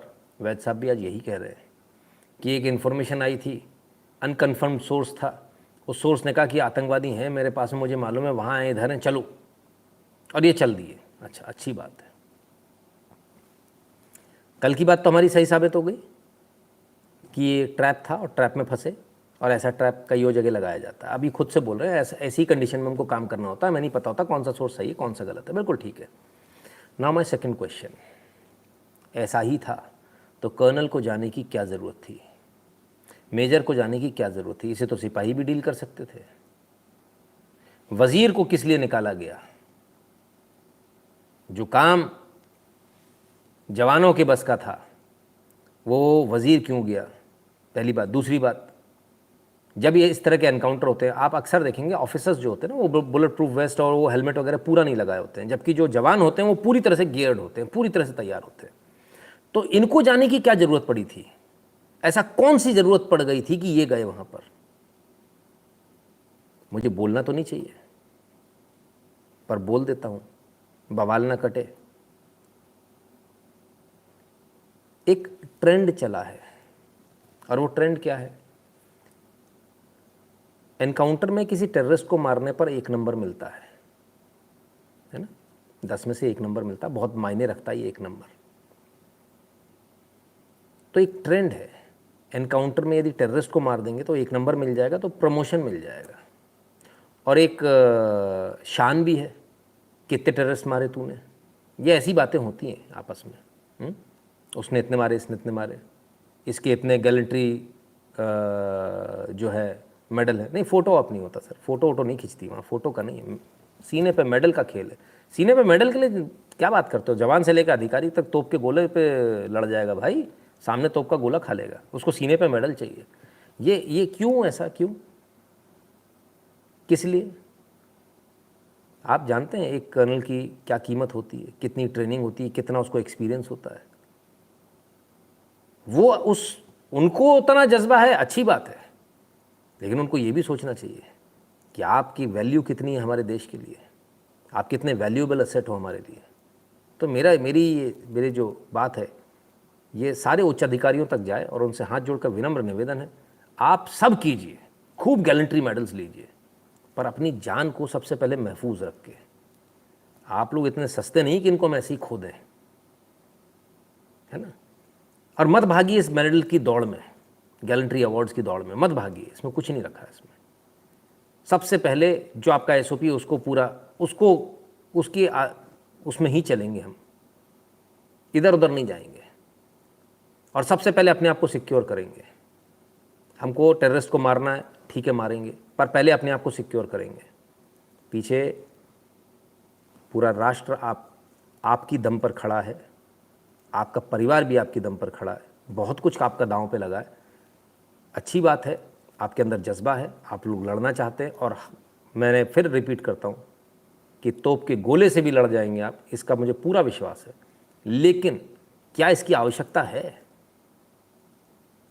मेरे ख्याल से इसकी आवश्यकता नहीं है। जब आवश्यकता होगी तब वो भी किया जाएगा।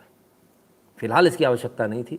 और ये जो दौड़ है और ये जो एक जो रुतबा है ना, इसको भी ख़त्म कीजिए। पार्टियों में जो चलता है ना, तेरे कितने मेडल, तूने कितने मारे, मैंने इतने मार दिए, वो जो मूँछों पे जो एक जो ताव देना कि मैंने तो इतने मार दिए, वो मैंने तो उतने मार दिए, नहीं, अरे नहीं सर, इन सब से बाहर आइए, है ना। इससे बहुत बड़े काम करने हैं अभी आप लोगों को, और मौका मिलेगा, सारी चीज़ों का मौका मिलेगा। तो अभी आवश्यकता नहीं है इन सब चीज़ों की। रुकिए थोड़ा, और अपने दिमाग को भी थोड़ा सा ब्रॉड बनाइए, सोच को भी ब्रॉड बनाइए। इन सब चीज़ों से हम लोग बाहर आएँ, बहुत आवश्यक है। जो सेना में है वो सारे लोग समझ गए मैंने क्या कहा, और वो बात उन तक पहुंच भी गई, है ना। तो आप सबसे निवेदन है, कृपया करके ऐसा ना करें और इस दौड़ में मत पड़िए, ठीक है ना। मेडल सिस्टम ही बंद कर देना चाहिए, नहीं ऐसा भी नहीं कर सकते आप, ऐसे कैसे कर दोगे।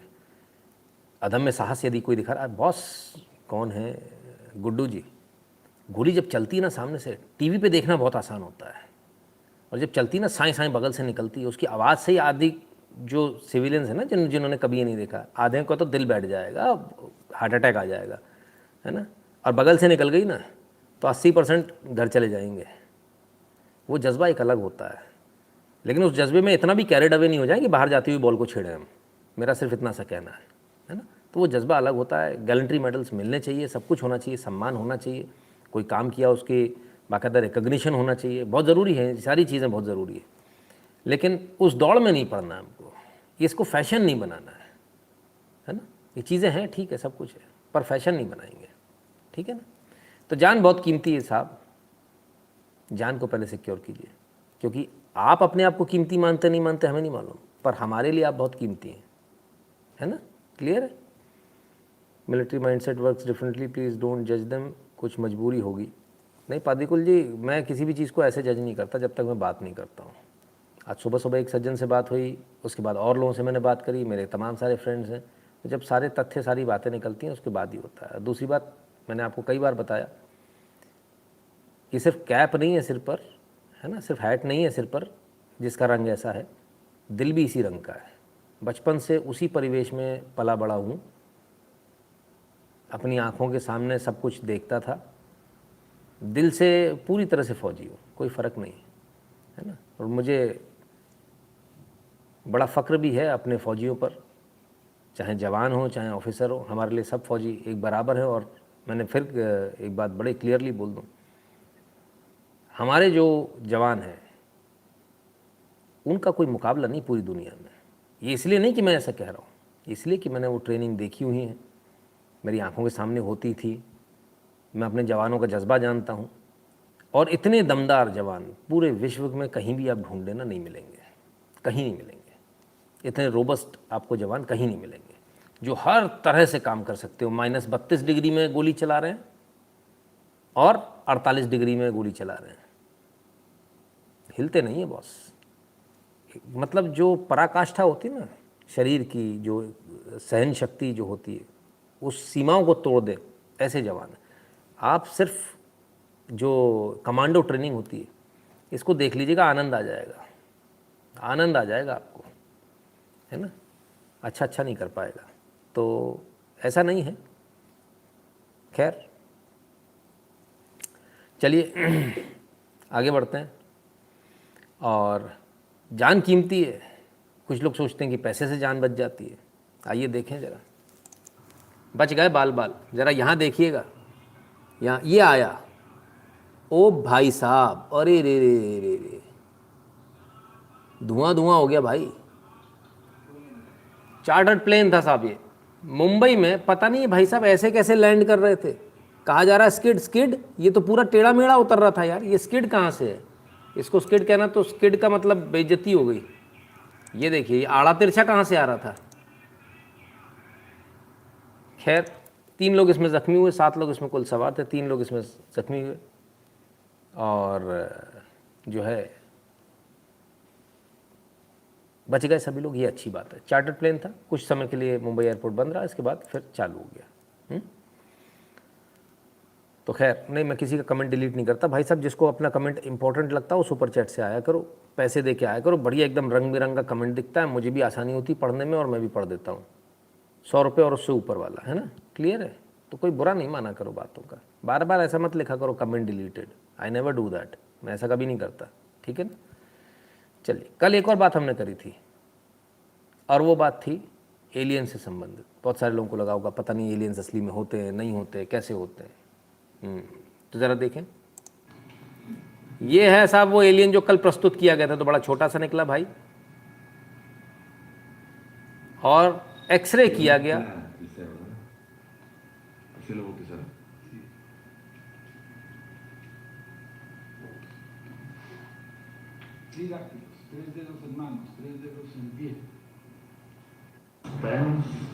Manos y cuerpo completo de las momias de Nazca. Se trata de 3 seres diferentes, con diferentes dimensiones. Hay un corredor público para dar fe de hechos y vamos a entrar hasta el cuarto de los rayos X. Acompáñanos para ver. En el vientre. ¿Cuáles son los huevecillos, perdón? ¿Esos 3? Que son embriones. तो साहब ये है स्थिति। अंदर क्या क्या है ये भी दिख रहा है। Sí, pudimos entrar y sí se alcanza a ver. Ahorita les muestro una fotografía. Y la placa ya la ven en el pecho. Y aquí pueden ver un anillo. ¿Lo alcanzan a ver? Sí, claro. ये ring भी है, platinum की ring है इसके हाथ में। Ya ven el anillo en la falange del medio, en la misma aleación.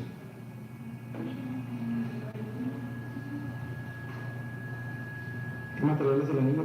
De la misma aleación. Que dice que era oro. Tiene oro, platino, o sea, es una combinación de metales. No hemos entrado a más detalles por no destruirlo, ¿no? Pero aquí se ve el anillo. Esta mano mide 45 centímetros. Y también trae una placa de esas de metal, como la pueden ver, ahí está la placa. ¿Para qué servían esas placas? No lo podemos saber. 3 dedos, 6 falanges. 1, 2, 3, 4, 5, 6 falanges, el doble que el humano. Pero por el tamaño pertenecería a un ser muchísimo más grande que el que vimos en el cráneo. Exactamente, también tridáctilo. Estamos haciendo una radiografía. तो ये तमाम सारे X-rays लिए जा रहे हैं La veracidad del hallazgo. और ये एक्सरेज के रिजल्ट है। Según tu experiencia, sería un cuerpo real. Sí, un cuerpo real. O sea, no ves ahí yeso, plástico, no, ¿qué te va a sospechar? No, por la porosidad de los huesos. Pues igual, le puedo mostrar también una radiografía de uno. Son humanos, se vería así. ¿Cuántos años llevas siendo técnico radiólogo? 6 años. ये देखिए collar bone भी दिख रही है। Con las clavículas, con...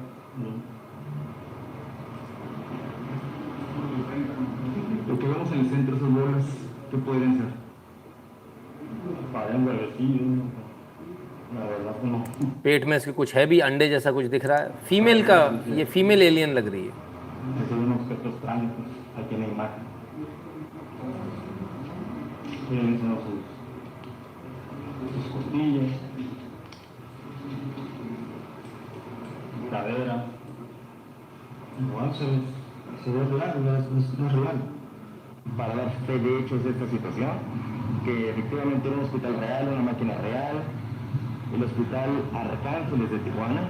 La exhibición de las momias de Nazca en Tijuana va a ser a partir del 3 de septiembre, van a ser 10.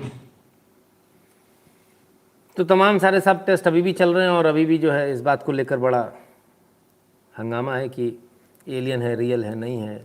तमाम सारे X-rays वगैरह भी हो रहे हैं, सब कुछ हो रहा है।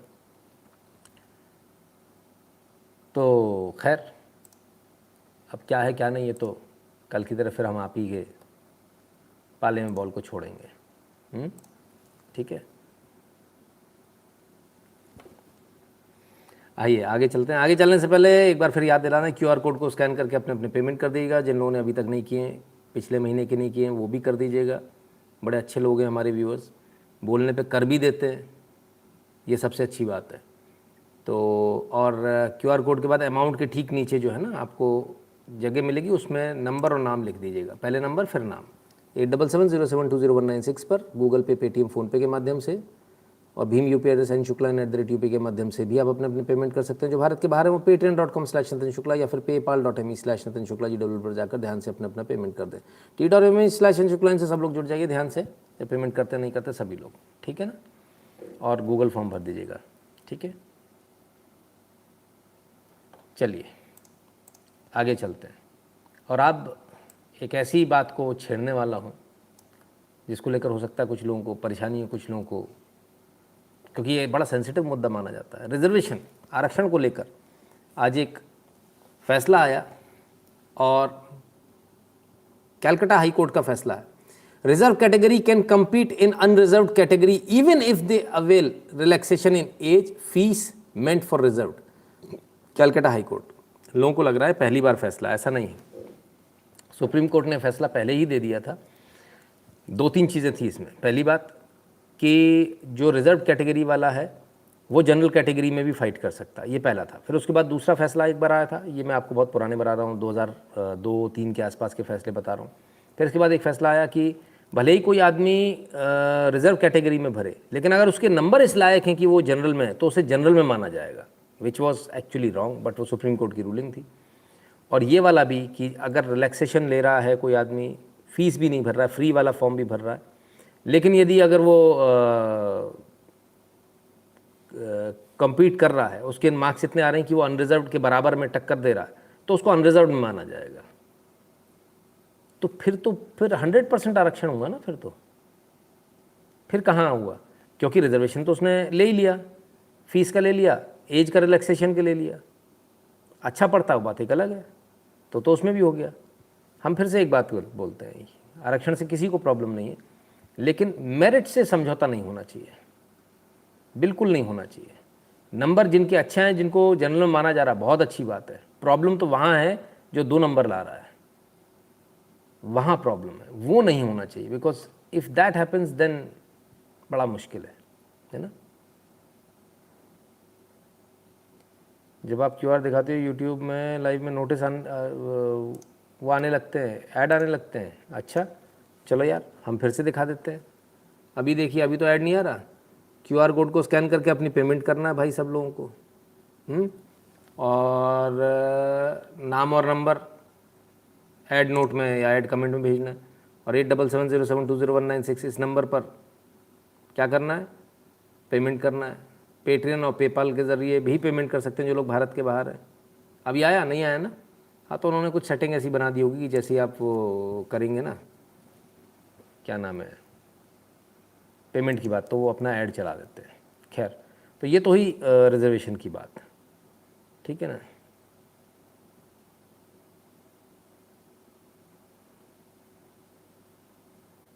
तो ये तो ही पेमेंट की बात। अब बात करते हैं एक और चीज़ की, रिजर्वेशन की बात के बाद में कुछ और भी चल रहा है देश के अंदर। रिजर्वेशन ही काफ़ी नहीं है साहब, कि उसके आगे भी कुछ हो रहा है।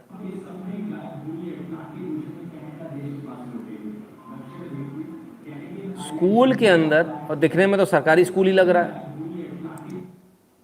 स्कूल के अंदर चाटी अंकल की वीडियो, गजब कर दिया साहब, कमाल हो गया। ये कौन सा स्कूल है, कहाँ का है भाई? बड़े हैरानी होती देखकर। ऐसा बुरा हाल है हमारे देश का कि ऐसे लोगों की वीडियो दिखाने की नौबत आ रही है। कितनी इन्फॉर्मेशन हम देते हैं भाई, और हमारे जैसे ना जाने कितने लोग देते होंगे। तो उनके वीडियो दिखा लो भाई, क्यों ऐसे गलत वीडियो दिखा रहे हो जिसमें इन्फॉर्मेशन ही गलत है। हमारे घर में भी एक बार कभी इनका वीडियो चल रहा था, तो मैंने देखा, मैंने कहा भाई किसका देख रहे हो, तो देखा ये, फिर मैंने उसमें बताया इसके अंदर ये गलतियाँ हैं, ये अच्छा मुझे नहीं मालूम था कि किसी व्यक्ति का है, वो तो बाई चांस मैं सुन रहा था। मैंने कहा ये गलत कैसे चला, एकदम से कानों में जाते ना आपके शब्द। मैंने कहा ये तो गलत है, किसका वीडियो देख रहे हो, देखा था। मैंने कहा भाई ये तो हटाओ, इनका वीडियो नहीं देखना है, इन्फॉर्मेशन इसमें सही नहीं होती, गलत इन्फॉर्मेशन होती है। तो ये है, बहुत सोच समझ के बच्चों को वीडियो दिखाने चाहिए, है ना, कोई भी कुछ भी नहीं चलता। खैर चलिए अब आगे चलते हैं, मोनू मानेसर की बात कर लें भाई। 8 दिन पहले हुई थी जुनैद नासिर को जिंदा जलाने की प्लानिंग, पूछताछ में मोनू मानेसर का कबूलनामा। अरे गजब हो गया। मोनू मानेसर राजस्थान पुलिस की रिमांड पर है। इस दौरान उसने बड़ा खुलासा किया। जुनैद नासिर को सबक सिखाने के लिए 8 दिन पहले ही गैंग ने पूरी प्लानिंग की थी। वेरी गुड, बहुत बढ़िया। अब जरा समझा देता हूँ मैटर क्या हुआ। हरियाणा पुलिस ने गिरफ्तार किया। जैसे ही गिरफ्तार किया तो इससे पहले की जमानत मिले, कुछ मिले, फट से राजस्थान पुलिस आ गई। कोर्ट में बोला भैया ट्रांजिट रिमांड हमको दो, हमको उसको लेके जाना, हमको पूछताछ करनी है, 302 का केस है। जज भी हिल गया, ना तो कर नहीं सकते, नामजद है, FIR है। जज ने बोला ठीक है भाई साहब, ट्रांजिट रिमांड आप ले जाओ। अब जब ट्रांजिट रिमांड में आपके पास में है तो फिर क्या है, कुछ भी बुलवा लो। लट्ठी तो मारने हैं, और ऐसे मारने हैं कि जिसके निशान नहीं पड़े, पता ना चले, क्या दिक्कत है, कुछ भी लिखवा लो। वो तब आपने दबोच लिया उसको चारों तरफ से, तो जो मन चाहे सो लिखवा लो। खैर बहरहाल कोर्ट में स्टैंड नहीं करेगा, अभी तो बहुत कुछ इन्होंने लिखवा लिया। मोनू मानेसर के खिलाफ मीडिया भी है, आप जानते ही हैं बहुत अच्छी तरह से, और खासकर ABP वाले तो बिल्कुल नहा धोकर पीछे पड़े हैं। हर गौरक्षक के पीछे होते हैं वैसे तो ये लोग, पर इसके भी ज़्यादा पीछे पड़े हैं मोनू मानेसर के, इसको हीरो बनाकर मतलब जो है। तो बहरहाल मोनू मानेसर गिरफ्तार हुआ, और मोनू मानेसर के गिरफ्तार होने के बाद में ये सारी चीज़ें हुई। लेकिन अब वो तो पीछे पड़ेंगे, लेकिन हैरानी किसी दूसरी चीज़ से हुई। हैरानी उस चीज़ से हुई कि Monu Manesar was reportedly in touch with Lawrence Bishnой's brother as per multiple news reports and he wanted to join their gang. Still supporting Monu, news arena करके है कोई, इनका कहना है कि मोनू मानेसर जो है वो लॉरेंस बिश्नोई के साथ में संपर्क करना चाह रहा था। मतलब अब उसको आतंकवादी पोर्ट्रे करना, मतलब गिरफ्तार हो गया तो बीजेपी के ऊपर थूथू हो रही है। थूथू हो रही तो क्या, डर्टी ट्रिक्स डिपार्टमेंट जो बीजेपी का वो निकल आया। उनने जो अपने दूसरे हैंडल है, सीधे तो बोल नहीं पाएंगे, तो दूसरे हैंडल से कराना शुरू कर दिया। अगर नहीं करा रहे तो बीजेपी को इसका जवाब देना चाहिए। क्यों हम ऐसा कह रहे हैं, उसके पीछे रीज़न है। इस हैंडल को बीजेपी के दिग्गज नेता फॉलो करते हैं और केंद्रीय मंत्री फॉलो करते हैं। नहीं होता तो हम नहीं बोलते। तो स्टिल मतलब कल तक जो सही है, गायों को बचा रहा, तब तक तो कोई दिक्कत नहीं। जैसे ही वो आदमी अंदर ये सोच, मतलब हर बार का यही है। थक गए हम लोग, ये बीजेपी के जो सपोर्टर्स हैं, IT सेल है, या जो भी ये बौने जो लोग हैं, छुट भैया टाइप के जो लोग हैं, इन लोगों से हम थक चुके हैं। जब भी कुछ ऐसा होता ना, तो ये अपने आप को मतलब डिफेंड करना तो आता नहीं है, पता तो है नहीं किस तरह से डिफेंड करना। तो ये क्या, फलाना ऐसा था, वो तो वैसा था, ये ऐसा, ये वैसा, ये शुरू हो जाते हैं। अब मोनू मानेसर भी गलत हो गया साहब, लॉरेंस बिश्नोई के साथ जा रहा है। इन्होंने नीचे पूछा क्या आप अभी तक सपोर्ट करते हैं, नीचे जाके इनके उसमें देखिएगा लाइन से लोगों ने भर रखा है, yes yes yes yes yes, अभी भी करते हैं। तो ये तो बड़े कमाल की बात है भाई। खैर अब बड़ा सवाल ये है कि इस हैंडल को, इस ट्विटर हैंडल को बीजेपी के नेता, बीजेपी केंद्रीय मंत्री फॉलो करते हैं, और इनका कहना है कि वो ऐसा ऐसा है। मोनू मानेसर जो है लॉरेंस बिश्नोई के साथ जा रहा था। अब मेरा दूसरा सवाल है, तो RSS का आउटफिट है विश्व हिंदू परिषद। विश्व हिंदू परिषद ने कहा था कि कोई मोनू मानेसर को हाथ लगा के तो दिखाए। तो क्या बीजेपी और RSS ये अलग अलग हो गए? क्या RSS की भी नहीं सुनती बीजेपी? क्या जिस RSS ने सपोर्ट किया बीजेपी के हैंडल, बीजेपी के केंद्रीय मंत्री जिस हैंडल को फॉलो कर रहे हैं, वो हैंडल तो कह रहा है कि मोनू मानेसर तो आतंकवादी है, तो उसको माना जाए क्या? बात यहाँ पर भी ख़त्म नहीं होती, बात उससे भी आगे जाती है, और उससे आगे यहाँ जाती है। Some people feel BJP will lose assembly Lok Sabha election in Haryana due to some Monu Manesar. On ground people in Haryana don't even care about Monu और Golu. BJP will 9 out of 10 win होगा in Lok Sabha and assembly as they will be defeated as told by us in June. तो मतलब कुल मिलाकर मोनू मानेसर का मजाक उड़ाते हुए बोले लोगों का ये कहना है कि मोनू मानेसर के चक्कर में बीजेपी हार जाएगी। बीजेपी को तो कोई फर्क नहीं पड़ने वाला, घंटा फर्क नहीं पड़ता, वोट तो तुम नाक रगड़ के दोगे। मतलब ये वाली, मतलब ये तो सीधे सीधे वोटर्स को इंस्टिगेट करने की बात हो गई। मतलब जो वोट भी दे रहा है वो ना दे, वो अब पीछे हो जाए। तो ये कौन सा भलाई हो रही भाई, ये तो हमको समझ में नहीं आया।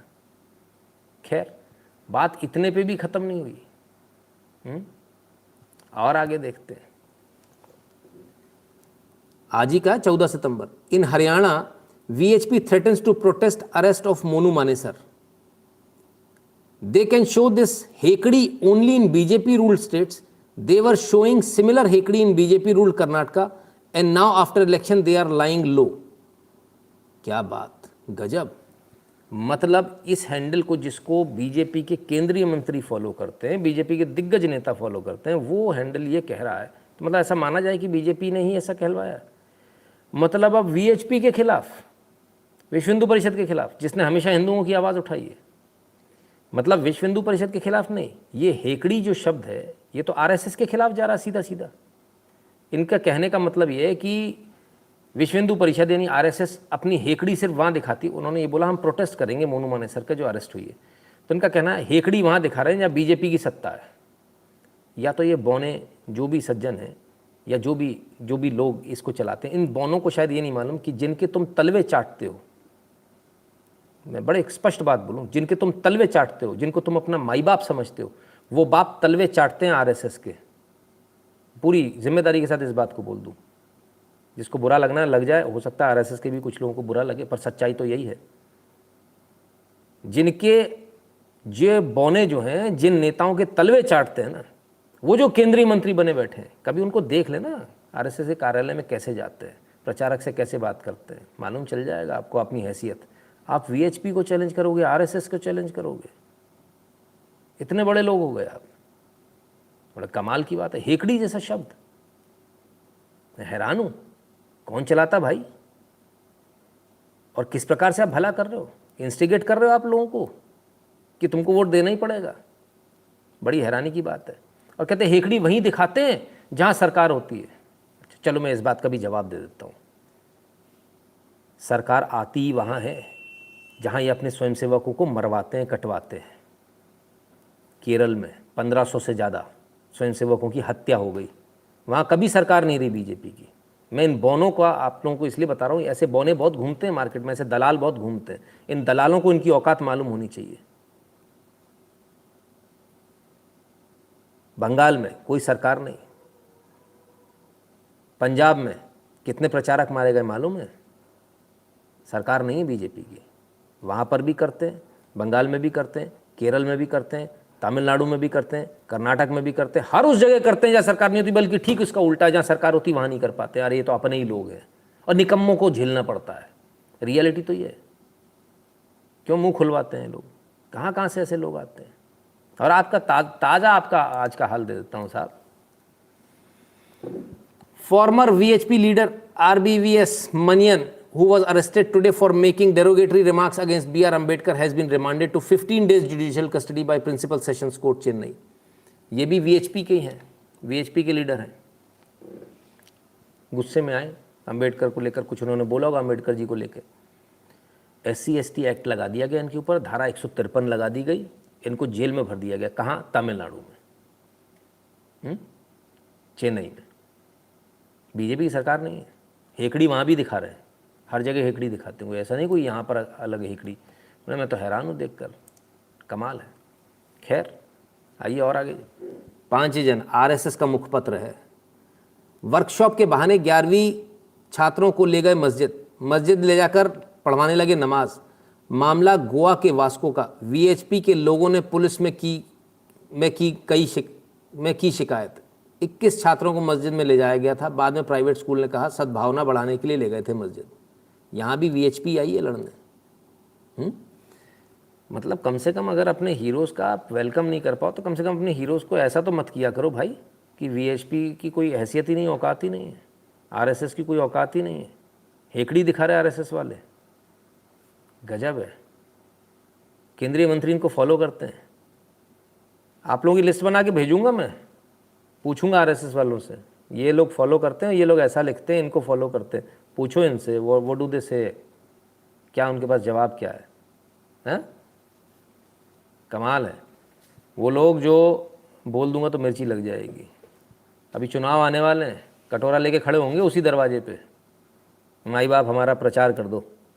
यही बीजेपी वाले खड़े होंगे आरएसएस के, बिल्कुल ऐसे ही बता रहा हूँ, ऐसे ही बता रहा हूँ। कटोरा लेके खड़े होंगे आरएसएस के दरवाजे पे, सर वो हमारे को जितवा दो। क्या बात करते हो आप लोग यार, कितने बौने लोग हो, आप लोगों को जानकारी नहीं है। शर्म आती मुझे देखकर। आप वीएचपी के जैसे ऑर्गेनाइजेशन के लिए आप हेकड़ी जैसे शब्द इस्तेमाल कर रहे हो, लानत है, डूब मरना चाहिए। जो ऑर्गेनाइजेशन हिंदुओं के हितों के लिए काम कर रहे हैं, आप उन ऑर्गेनाइजेशन, और कब से कर रहे हैं आप ऐसे ऑर्गेनाइजेशन के लिए इस प्रकार के आप लोग शब्द इस्तेमाल करते हो, बड़ा बुरा लगता है यार, है ना। जानकारी नहीं है, अंग्रेजी पढ़े हुए, इंग्लिश मीडियम स्कूल से कॉन्वेंट से आ गए, एक तो एक भीड़ बहुत आ गई है ना। अपनी जानकारी दुरुस्त कर लो भाई, ठीक है, ऐसा मत कीजिए। कमाल है, गजब है।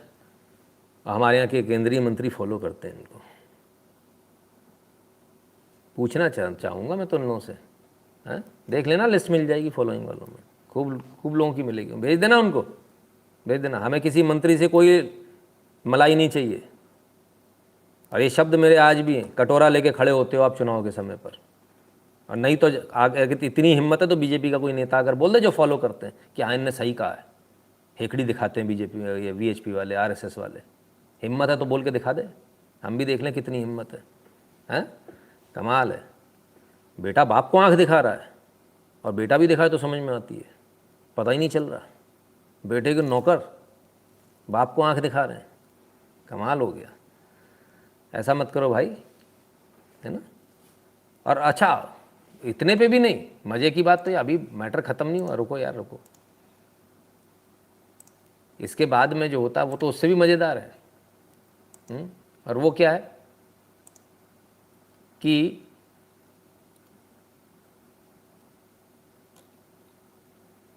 हमने तो कभी फॉलो ही नहीं किया, हमारी तो ज़ीरो फॉलोइंग है, हम किसी को फॉलो ही नहीं करते। ब्लॉक्ड, फ्री फोकट, गजब हो गया, कमाल है। इतनी हिम्मत, ब्लॉक कर दिया, अरे यार कमाल हो गया। इतना मत डरा करो, जो भी हो, किसी भी विंग से आप आते हो, ऐसा नहीं करना चाहिए।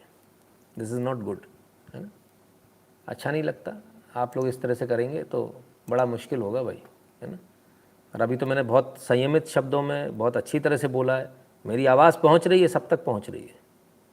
अगली बार से ऐसी गलती ना होने पाए कि आप वीएचपी जैसे संगठन को आप हेकड़ी जैसे शब्द अगर कोई भी लिखेगा तो फिर धुर बना दी जाएगी, हाँ भूत बना दिया जाएगा यहाँ पर। इस बार तो बहुत लिमिट में, बहुत प्यार से बोला गया। हेकड़ी जैसा शब्द आप इस्तेमाल करोगे, कमाल हो गया यार। क्या किया हिंदुओं के लिए? जो लोग ऐसा लिख रहे हैं उनसे सवाल है, क्या किया आपने हिंदुओं के लिए? कितनी बार का अपनी जान पर खेले हो? यहाँ जो लड़के हैं ना रोज़ खेलते हैं अपनी जान पर, कमाल कर दिया, गजब। कुछ भी जो मन आया लिख दिया, बंदर के हाथ में उस तरह दे रखा है साहब, कोई भी आता कुछ भी लिख देता चला जाता है, और ये फॉलो करने पहुँच जाते हैं। गजब नमूने लोग हैं। चलिए ये आपका ये अंदाज़ दीवाना नहीं, देखो सर सीधी नवीन जी, सच्चाई को कबूलना चाहिए। मैं अपनी हैसियत में रहूं तो अच्छा लगता है। अगर मैं अपनी हैसियत से बढ़कर बोलूं, अगर मैं बोलूं मोदी ने किया ही क्या है, तो फिर मुझे उससे ज़्यादा करना होना चाहिए। हमको हर किसी को अपनी हैसियत में रहना, ऐसा नहीं मेरे से बड़े पत्रकार हैं, मैं सबका सम्मान करता हूँ। हो सकता है वो दूसरी विंग के हों, उनके विचार हमसे ना मिलते हैं, इसका मतलब ये थोड़ी हम किसी को भी कुछ भी कह देंगे, ऐसा थोड़ी होता है। बहुत गलत है, बिल्कुल अनजस्टिफाइड।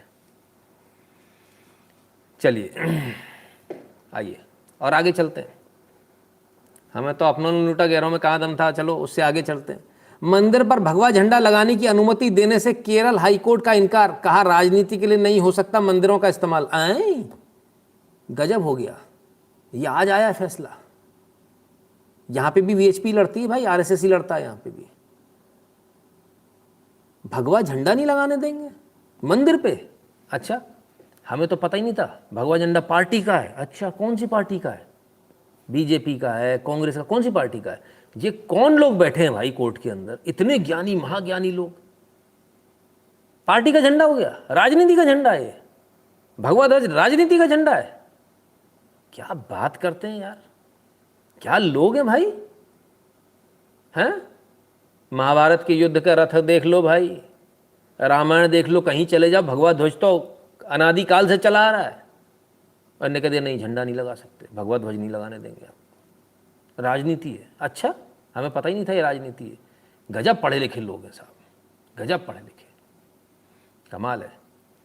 कहते राजनीतिक वर्चस्व के लिए मंदिर का उपयोग हो रहा है। हरे झंडे हटवा लो फिर, देखें जरा। कमाल है, कौन कहाँ से लोग क्या बोलते हैं। चलिए, तो भारत की स्थिति ये हो गई है कि भारत में मंदिर के ऊपर आप भगवा ध्वज नहीं लगा सकते। भेजो न्यूज़ वालों को, भेजो, वो लगवाएंगे, उनको भेजो, वो लगवाएंगे, हैं। तो ये केरल हाई कोर्ट, कमाल है, गजब है। But anyways, let's come back to the topic. हमने आपसे कहा था मोनू मानेसर को लेकर जो बौने हैं, जो नेताओं के जो चमचे हैं, बुद्धि नहीं होती जी। चमचागिरी वही कर सकता है जिसमें बुद्धि नहीं होती, बौद्धिक जिसके पास नहीं होता, वो जिसको चरण चुंबक होता है ना, चरण चाट, वही कर सकता है, वो चरण चाट सकता है। जिसके अंदर बुद्धि होती है वो बुद्धि का अपना इस्तेमाल करता है, वो किसी आगे झुकता नहीं है। उनमें से एक आपके सामने स्क्रीन पर है इस समय, है ना। तो हमने आपसे फ़ोटो दिखाई थी मोनू मानेसर की, और हमने आपसे कहा था ये बहुत गलत हो रहा है। हमने साथ में एक प्रोबेबिलिटी दी थी कि मोनू मानेसर को इसलिए गिरफ्तार किया गया क्योंकि इसके बाद मामन खान का नंबर लगने वाला है। याद है सबको? याद है तो हाँ लिख दो, ठीक। तो लग गया साहब। हरियाणा, पहले मोनू मानेसर, अब कांग्रेस विधायक मामन खान गिरफ्तार। नूह हिंसा मामले में पुलिस का बड़ा एक्शन। तो इतनी देर से क्यों? अरे तो तैयारी हो रही थी ना दादा। हाँ, जो बोला वही हुआ, गया। इसने तो विधानसभा में बोला है तो लंबा जाएगा बॉस, ये तो लंबा जाएगा, ये नहीं बचने वाला। पूरा दंगा इसी का प्लान किया हुआ था। ये दूसरा ताहिर हुसैन है, दिल्ली में ताहिर हुसैन, यहाँ मामन खान। इसको ना छोड़ेंगे, हैं, इसको ना छोड़ेंगे बॉस। हमने कहा था ये जाएगा, लंबा जाएगा, और इस बार लंबा ही जाएगा। नूह हिंसा में एक और गिरफ्तारी। कांग्रेस विधायक मामन खान को पुलिस ने धर दबोचा। नहीं काम आया बचने का एक भी पैंतरा। कोर्ट भी गए, इधर भी गए, उधर भी गए, हाई कोर्ट गए थे साहब, कुछ नहीं काम आया। और आराम से इंतजार किया पुलिस ने, हाई कोर्ट चलेगा। और जब हाई कोर्ट ने इनको राहत नहीं दी और तो धप से धप्पा मार दिया और तुरंत जो है गिरफ्तार कर लिया। आपको एनालिसिस सही दिया या नहीं दिया? सही बताया था कि मोनू के बाद अगला नंबर इनका लगना है, इसलिए मोनू मानेसर को गिरफ्तार किया गया कि देखो मोनू को पहले किया था। समझ में आ गई? अपने व्यक्ति पर जब गाज गिर रही है ना, तो इसका मतलब समझ लेना दूसरा तो एकदम साफ होने वाला है। क्लियर है? तो मामन खान गिरफ्तार हो गए। अब इतनी बुद्धि जिनमें नहीं है वो डिफेंड कर रहे कि नहीं मोनू मानेसर तो टेररिस्ट है। अरे गजब कर दिया, कमाल के लोग हैं। अरे यार, बुद्धि नहीं है तो उधार ले लिया करो, ऐसा मत करो, है ना। तो साहब ये एनालिसिस भी सही साबित हुआ और हमें इस बात का पूरा विश्वास था। सिर्फ मामला क्योंकि हाई कोर्ट में था इसलिए हम चुप थे, इसलिए हमने पूरे दावे के साथ आपसे नहीं बोला कि अगला नंबर जो है मामन खान का है। हमने कहा मामन खान का नंबर लग सकता है क्योंकि कोर्ट से राहत ना मिल जाए, ये एक सबसे बड़ा सवाल था। और हो सकता था कि कोर्ट से राहत मिल जाती तो नहीं कर पाते आप गिरफ्तार, लेकिन कोर्ट से राहत नहीं मिली और इनकी फाइल बड़ी तगड़ी तैयार हुई है। उसको तो मिल जाएगी जमानत। हाँ, वो राजस्थान वालों ने बड़ी तगड़ी तैयारी करी है, ये राजस्थान पुलिस ने तैयारी करी है मोनू मानेसर को निकलने नहीं देंगे। लेकिन झूठे केस में कैसे फंसा लोगे? कितना फंसा लोगे? रख लोगे 2-4-6 महीने, साल 1.5 साल, इससे ज़्यादा तो नहीं, आ जाएगा बाहर। झूठ तो झूठ है, ऐसा थोड़ी आप उसको कुछ भी कर लोगे। सारी CCTV फुटेज सब कुछ मौजूद है। अब दूसरी बात, मामन खान की फाइल बड़ी लंबी तैयार हुई है। जो अंदर से इंटरनल हमारे पास जो खबरें हैं उसमें तमाम सारी जो उनकी चैट्स हैं, बातचीत है, वो काफ़ी कुछ ऐसा इंक्रिमिनेटिंग डॉक्यूमेंट्स हैं जिससे साबित होता है कि मामन खान डायरेक्टली इन्वॉल्व थे। बहरहाल मामला भी कोर्ट में जाएगा, सज़ा तो कोर्ट देगा, कोर्ट का काम है। मैं कहता हूँ कोई भी ऐसा व्यक्ति बचना नहीं चाहिए जो इस प्रकार की हरकत करे, है ना। क्लियर है ना? सो नहीं, कोई नहीं बचा पाएगा, SC भी नहीं बचा पाएगा। वो तो दिल्ली वाले में भी आपने देख ही लिया, बड़े लोगों को उम्मीद थी, अभी लोग रो रहे थे, उनका बाप एक अंदर जेल में, 1000 दिन हो गए बाप हमारा जेल में है, नाजायज़ बाप। हाँ देख लिया होगा आप लोगों ने सोशल मीडिया पे, कुछ लोग रो रहे थे ना मुंह ऊपर करके, आऊ करके। तो कोई नहीं, वो भी ऐसा भी होता है। तो मामन खान का नंबर लग गया साहब, जिसका लगना चाहिए था। और अब तो खुश हो हैं। कभी कभी ऐसा होता है ना, कभी कभी ऐसा होता है कि अपना एक मोहरा देना पड़ता है दूसरे का वजीर मारने के लिए। ठीक है, क्लियर है? चलिए अब आगे चलते हैं। तो बात यहाँ पे ख़त्म हो गई क्या? नहीं साहब, कुछ लोग सुधरने का नाम नहीं लेते। ये क्या है भाई? पोस्ट थी, नावेद वैद इस पे हंस रहे थे। नावेद वैद कौन है साहब? जो कश्मीर में जो एनकाउंटर हो उसमें जो हमारे जो कर्नल साहब जो नहीं रहे, उस पर नावेद वैद को हंसी आ रही थी। नावेद वैद ये रहे, ट्रोल किए, लाभ आज़ाद हैं तेरे। अच्छा, wealth management eight ICICI bank, हा मैनेजर हैं साहब, फॉर्मर बजाज एलियांस में रहे, इससे पहले HDFC लाइफ में रहे, और ये कश्मीरी है भाई, नावेद वैद। इसको बड़ी हंसी आ रही थी, इसको बड़ा मज़े आ रहे थे। स्वागत नहीं करोगे इनका? प्रोफाइल डिलीट कर लिया फ़िलहाल तो भाई साहब ने, पर कोई नहीं, तब तक तो स्क्रीनशॉट ले चुके, सब लोग ले चुके। अब सवाल यह है, मैं बड़ा हैरान हूँ, ICICI बैंक में काम करते हैं, ऐसा इन्होंने लिखा है।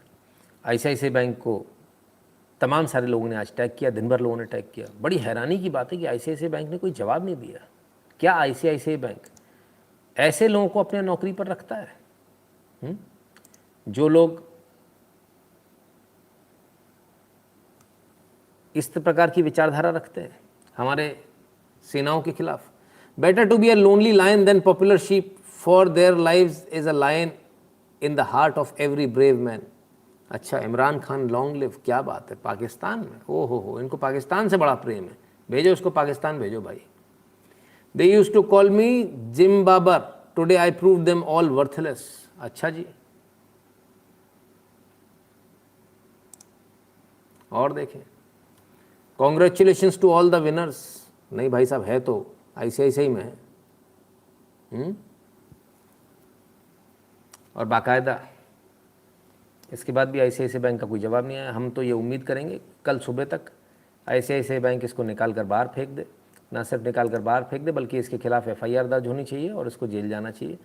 हमारे सैनिकों की मृत्यु पर, उनकी वीर गति को जब वो प्राप्त हो, उस पर यदि किसी को मज़ा आ रहा है, हंसी आ रही, तो वो इस देश में रहने लायक नहीं है ना। चलिए और आगे चलते हैं। जिस स्कूल में सब जीसस की संतान, वहाँ छात्रों के माथे से हटवाए तिलक। विरोध में हापुड़ के सेंट एंथोनी स्कूल ने पहले धमकाया, फिर माफ़ी मांगी।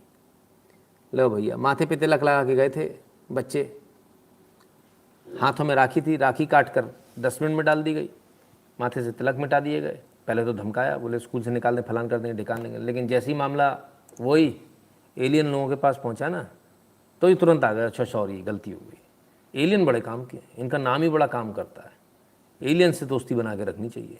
नहीं वो वाला नहीं, ये दूसरे वाले एलियन जो उड़न तश्तरी के अपन इंतज़ार करते ना, आएंगे मेरे करण अर्जुन आएंगे, हाँ वो काम के लोग हैं। ठीक है, चलिए और आगे देखें साहब क्या हालत है हमारी। जमात की सहमति के बाद गणेश प्रतिमा स्थापित करने की अनुमति दें, मद्रास उच्च न्यायालय ने कोयम्बटूर पुलिस को दिया निर्देश। और एक गजब हो गया साहब, झंडा नहीं लगा सकते और गणेश की प्रतिमा यदि आपको स्थापित करनी है, यानी गणपति बैठाने, तो पहले जमात से परमिशन लाओ। ओफो, गजब हो गया भाई। तमिलनाडु वंस अगेन, इतना बुरा हाल है वहां पर, हिंदुओं की स्थिति इतनी खराब है। चलो क्या बोले, आइए और देखें, और बुरी हालत है साहब। गांव में रहना मुश्किल, अनुसूचित जाति के परिवार पलायन पर अड़े, दूसरे समुदाय के लोगों पर लगाए यह आरोप। अनुसूचित जाति के लोग हैं साहब, हाँ, जिनको विपक्ष दलित कहता है। अब क्या हुआ, पलायन करके भाग रहे हैं, क्योंकि समुदाय विशेष के लोगों ने इनको यहाँ रहना मुश्किल कर दिया।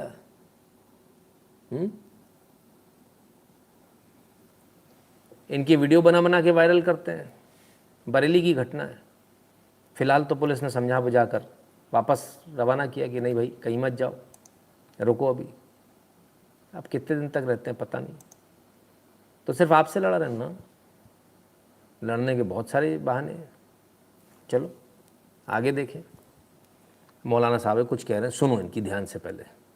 ये बेईमान कौम पैदा हुई, वहाबी और देवबंदी, अहले हदीस, तब से पूरी दुनिया में मुसलमान जिल्लत और रुसवाई का शिकार है। जब तक हम थे और सिर्फ हम थे, अल्लाह की इज्जत की 100 बार कसम, हम इसको दलील से साबित करेंगे। जब तक तुर्की वालों की हुकूमत सुन्नियों की थी पूरे हिजाज पे, मजाल थी किसी माई के लाल के अंदर हिम्मत थी जो आंख काट देता। पहला दलाल पैदा हुआ मोहम्मद बिन अब्दुल वहाब नजदी, अहले हदीस का परदादा लकड़दादा पकड़दादा। इस कुत्ते ने पूरे अरबस्तान को टुकड़े टुकड़े में बंटवा के रख दिया। और आज कौम के सामने आए कि हम तो इत्तेहाद की बात कर रहे हैं, बेटे तुझे छोड़ा क्या है? 150 साल पहले का दो ही दुनिया का माई का लाल वहाबी बता दे कितना था। इस नाम की कोई हुजूर भी नहीं थी इस दुनिया में, कोई छुपकली भी नहीं थी। अगर कोई था हम थे, सिर्फ हम थे, कोई नहीं। पर ये निकले कहां? ये आसमान से बारिश की तरह बरसे नहीं है, जमीन से पौधे की तरह उगे नहीं है, तो कहां से निकले हैं? भाई मौलाना साहब ने तो सबको लाइन से लगा दिया। बोले बस सुन्नी है जो है, न शिया न वहाबी न पता नहीं कौन कौन से उन्हें अहले खबीस या अहले हदीस क्या पता नहीं क्या बोले हो, ऐसे बिल्कुल कुत्ते उत्ते एकदम। ये तो गलत बात है भाई साहब, है कमाल हो गया। तो इनका अलग ही चल रहा है भाई साहब। इनका कहना है मतलब वो जो उनका वो जो था ना क्या खलीफा, हाँ वो तुर्की वाले, ये तुर्की वाले हैं भाई साहब। भारत में क्या कर रहे हैं? कमाल है, गजब है भाई, कहाँ कहाँ से आते हैं। चलो अभी एक और है, इतने पे नहीं, गजब गजब वीडियो आ रहे हैं सब आजकल। जिल्द अव्वल सफा नंबर 275 यानी अगले ही सफे पर मौजूद है कि अगर किसी आदमी ने शहवत के लिए सेक्स को पूरा करने के लिए अपनी बीवी को बुलाया, बीवी ने आने में देर कर दी और इस शख्स ने अपनी जवान बेटी के दोनों रानों के दरमियान अपना अज़ुए तनासुल डाल दिया और इसको उतनी ही लज्जत आई जितनी अपनी बीवी के साथ आती है, तो इसका निकाह नहीं टूटेगा। और अगर बेटी के जवान होने की वजह से लज्जत ज्यादा आ गई तो इसका निकाह टूट जाएगा। और अगर उतनी ही लज्जत बेटी के साथ आई जितनी बीवी के साथ आती है तो इसका निकाह नहीं टूटेगा। जिल्द अव्वल। भाई साहब गजब हो गया ये तो, मतलब क्या कहें हम, कुछ कहने को ही नहीं है। ये लज्जत जो शब्द है ना, इसकी हो गई आज तो। पर अभी भी ऑल टाइम हिट पर सबसे टॉप पर अभी भी वो पुराना वाला बयान चल रहा है, ऑल टाइम हिट। बीवी का दूध पी सकते हैं बिल्कुल जनाब, बाल के रखा करें, दोस्तों को भी पिलाया करें। बीवी और किस लिए होती है? बीवी की बीवी है, बकरी की बकरी है।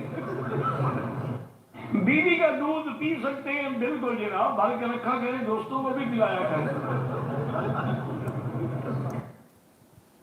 ये अभी तक हिट चल रहा है भाई, ऑल टाइम हिट है ये। गजब सम्मान बहुत है भाई साहब, महिलाओं का सम्मान बहुत है, गजब सम्मान है। मरी जाऊं इतना सम्मान देख देख के, तो मैं हार्ट अटैक आ जाए मुझे। कमाल है। वीडियो भी खूब आते हैं, वीडियो बनाने वाले भी खूब हैं। चलो भाई कोई नहीं, चलिए बॉलीवुड की बात करते हैं, यहाँ से हटते हैं, ज़रा बॉलीवुड को लेकर बात करते हैं। और जिस बात को हम लगातार कह रहे थे, नाना पाटेकर भी उसी बात को आज कह रहे हैं। अब जिस तरह की फिल्में हिट हो रही है, आज मैंने कल एक फिल्म बहुत ही हिट हुई वो देखा, मैं पूरी देख नहीं पा रहा था, लेकिन वो बहुत चलती है यार। अब वो चलती है तो मुझे लगता है कि बार बार हम इस तरह का मटेरियल दिखा के लोगों को मजबूर करते ये पसंद करने के लिए। अब मैं एक्टर हूँ, कल मैं अपने बेटे को एक्टर बनाना चाहता हूँ, अब उसकी औकात हो ना हो, लेकिन मैं तो थोपना चाहता हूँ आपके ऊपर। एक फिल्म उसकी गिर जाए, चलो दूसरी फिल्म में मैं लूँगा, तीसरी 10 फिल्में होने के बाद वो कहिए आपको उसकी बुराइयाँ कम नज़र आने लगती है और आहिस्ता आहिस्ता उसको आप अपनाने लगते हो और एक दिन हमारे वो सर पे बैठता है। वो ऐसा वो आज का वो चित्र है हमारे यहाँ फिल्म का। कुछ ऐसी घिनौनी फिल्में हैं कि वो हमको देखने पे मजबूर करते हैं और हमको आहिस्ता आहिस्ता लगता है नहीं यही अच्छी फिल्में हैं। अब जिस तरह की फिल्में हिट, तो खुद नाना पाटेकर भी बड़े परेशान हैं। हिट हो रही है फिल्म, बोले मुझसे देखते नहीं बन रही, लेकिन वो हिट है। और बिल्कुल सही बोला, ऐसा ही होता है। एक फिल्म फ्लॉप हुई, दूसरी नहीं तीसरी, तीसरी नहीं चौथी नहीं पांचवी। जब आप लगातार उस चेहरे को देखते रहते हो ना तो आपको नॉर्मलाइज हो जाता है, ठीक है यार इसकी देख लो फिल्म। वो धीरे धीरे करके हीरो बन जाता है और ऐसा ही होता है। ऐसे ही धीरे धीरे करके आपको हीरो ज़बरदस्ती थोपे जाते हैं, हीरो नहीं थोपे जाते हैं हीरो। तो ये स्थिति है। खैर, हेमंता बिस्वा शर्मा की भी बात कर लें। गौरव गोगोई से इनकी बड़े दिनों से बहस चल रही थी, तो उन्होंने बोले भाई मेरी पत्नी का उसमें कोई लेना देना नहीं है, जो आप कंपनी बता रहे हो उसमें हमने कोई सब्सिडी नहीं, लेकिन फिर भी चल रहे थे। आज गौरव गोगोई बोलते हैं please be present in Assam assembly and clarify instead of typing on Twitter. Twitter पर मत लिखिए, वहाँ लिखिए please do not lecture me on what to do, whether I decide to go to the assembly और court of law against you, I will make that decision myself. कहते हैं मुझे lecture मत दीजिए, मुझे असेंबली में जाना है या कोर्ट में आपके खिलाफ, वो मैं डिसाइड करूंगा, आप नहीं। फिर गौरव गोगोई लिखते हैं please do not gate agitated, I will send you the link of opposition MLAs wanting your presence in assembly. अच्छा चलो, फिर क्या हुआ? हेमंता जी फिर जवाब देते हैं yes I am agitated, there have been numerous reasons for my anger against your family since 2000। I am confident that we will meet in court and once again I will be able to prove my point. I have successfully done so in 2016 and 2021. I am determined to do it again, both in the People's Court and in Court of Law. तो गोगोई साहब के और इनके बीच में तनातनी हो गई। ये बोल रहे थे कि भाई आप ऐसा करो वैसा करो, यहाँ ट्विटर मत लिखो, आप तो असेंबली में जा। बोले मुझे क्या करना है, असेंबली में जाना है या कोर्ट में, वो वक्त बताएगा। और अब आपके खिलाफ फिर बोले कि अरे आप एजिटेटेड हो रहे हो, गुस्सा हो रहे हो, गुस्सा में तो बोले नहीं अब तो कोर्ट में ही मिलेंगे। तो अच्छा खासा जो है दोनों के बीच बहस हो गई। किसी ने भी थोड़ी देर पहले लिखा था यूक्रेन, आज यूक्रेन का नहीं ले पाएंगे क्योंकि समय हो गया, हम कल लेने का प्रयास करेंगे ना। न्यूज़ आज थोड़ी सी ज़्यादा हो गई, जब शुरू किया था तब लग नहीं रहा था कि न्यूज़ होगी इतनी, लेकिन अब दिख रहा तो हो गई, है ना।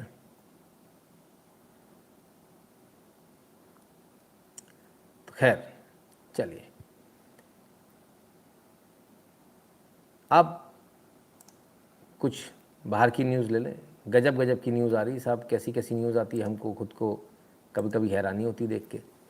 एक लॉसूट फाइल हुआ साहब, lawsuit file against UNMC medicine over trans teens breast removal surgery in 2018 की घटना है, जिस ट्रांस टीन के ब्रेस्ट रिमूवल हुआ था। अब उसका कहना है कि मेरा बहुत जल्दी जल्दी इन्होंने कर दिया और मुझे बताया नहीं गया था, लॉन्ग लास्टिंग इसके इम्प्लीकेशन होते हैं, फलान होता है, ढिकान होता है, मुझको तो वापस लड़की बनना है, इन लोगों ने मेरे को लड़का जबरदस्ती बना दिया। आफत हो गई। अब जाके उसको याद आया, अब केस हो रहा है। अरे साहब कमाल है, गजब के लोग हैं, अजब गजब लोग हैं।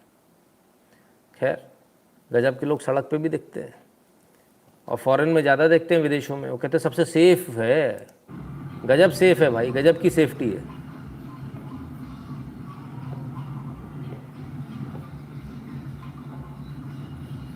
ओए होए अंदर कोई है भी, अरे गजब भैया, कमाल है। ऐसा तो भारत में कभी नहीं देखने को मिला। भाई ने गाड़ी चढ़ा दी वहां तक तो ठीक, खींच के भी ले जा रहा है,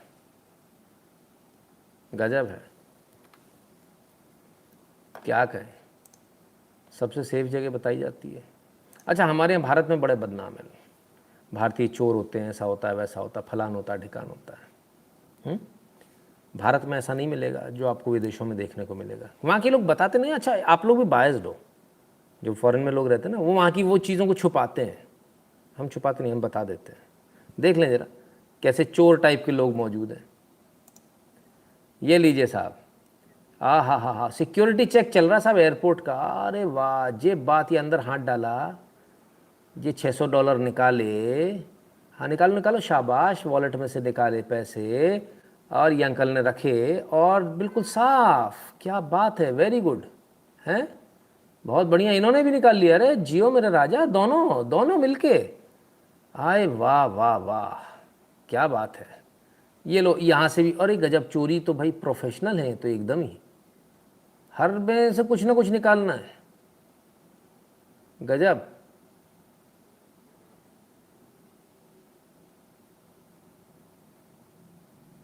कमाल ही हो गया। भारत में ऐसा हो जाए तो हंगामा हो जाए साहब, यहाँ तो कुछ नहीं निकलता भाई। बड़े हम लोग तो वाकई में इस मामले में बड़े किस्मत वाले हैं, कैश से लेके गोल्ड सब कुछ रखा रहता, कभी नहीं निकाला जाता, कोई नहीं निकालता है। सब सामने रहता है, सब कुछ दिखता है उनको कि गोल्ड है, सब कुछ है, लेकिन इसके बावजूद कोई नहीं निकालता। ये लो भाई, तीसरे में से भी चालू, अरे गजब, ये आगे बढ़ गया, चलो कोई बात नहीं, निकालो, शाबाश, ये बात, अरे तुम लगे रहो बेटा, ला रहे, शाबाश, बढ़िया।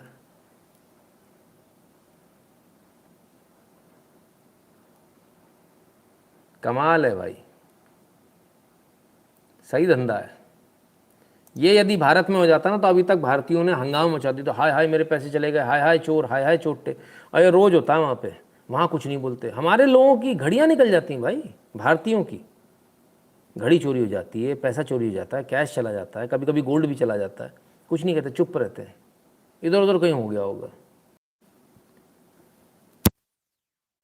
हम लोग इतने है ना अपने ही प्रति कि ये बड़ा दुर्भाग्यपूर्ण है, बड़ा मतलब रोना आता है देखकर।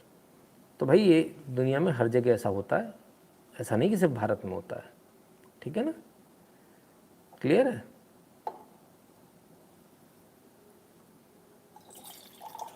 तो उम्मीद करते हैं कि इन पर भी हम लोग उतनी ज़ोर से चिल्लाया करें जितना मेरे $1000 चोरी हुए हैं। बताओ, कमाल हो गया। हम यही कह रहे थे, चोरी हुए, और भी किसी के हुए तो आ जाओ भाई, अपन सब मिलके साथ में रो लेते हैं। तो ये स्थिति है, क्या कहें, बड़ी विचित्र बात है। बड़े बड़े देशों में छोटी छोटी बातें, सही बात है, बड़े देश में छोटी बातें, छोटी बातें भारतीयों को मौका मिलता नहीं है करने का, है। चलिए, यदि आप तक हमारे लाइव पहुंच रहे हैं तो कृपया कर QR कोड स्कैन करके फ्री में मत देखना भाई। हमारे पास में ऐसा ऑप्शन नहीं है कि हम आपकी जेब में से यहाँ से पैसे निकालने, कसम से, नहीं तो हमने निकाल लिए होते। हाँ, वो ऑप्शन नहीं है हमारे पास में, उन्हीं के पास में, वो निकाल रहे हैं, उनको कुछ नहीं कहते हो, हमको पेमेंट नहीं करते। तो भाई अपने अपने पेमेंट कर दीजिए आप लोग, और नंबर और नाम ध्यान से भेजना है ना, कमेंट में और ऐड नोट में। 8770720196 इस नंबर पर गूगल पे, पेटीएम, फ़ोनपे सब है, किसी से भी आप अपना पेमेंट कर सकते हैं। जो भारत के बाहर है वो patreon.com/नितिन शुक्ला या फिर paypal.me/नितिन शुक्ला GW पर जाकर ध्यान से अपना अपना पेमेंट कर दें। क्लियर है।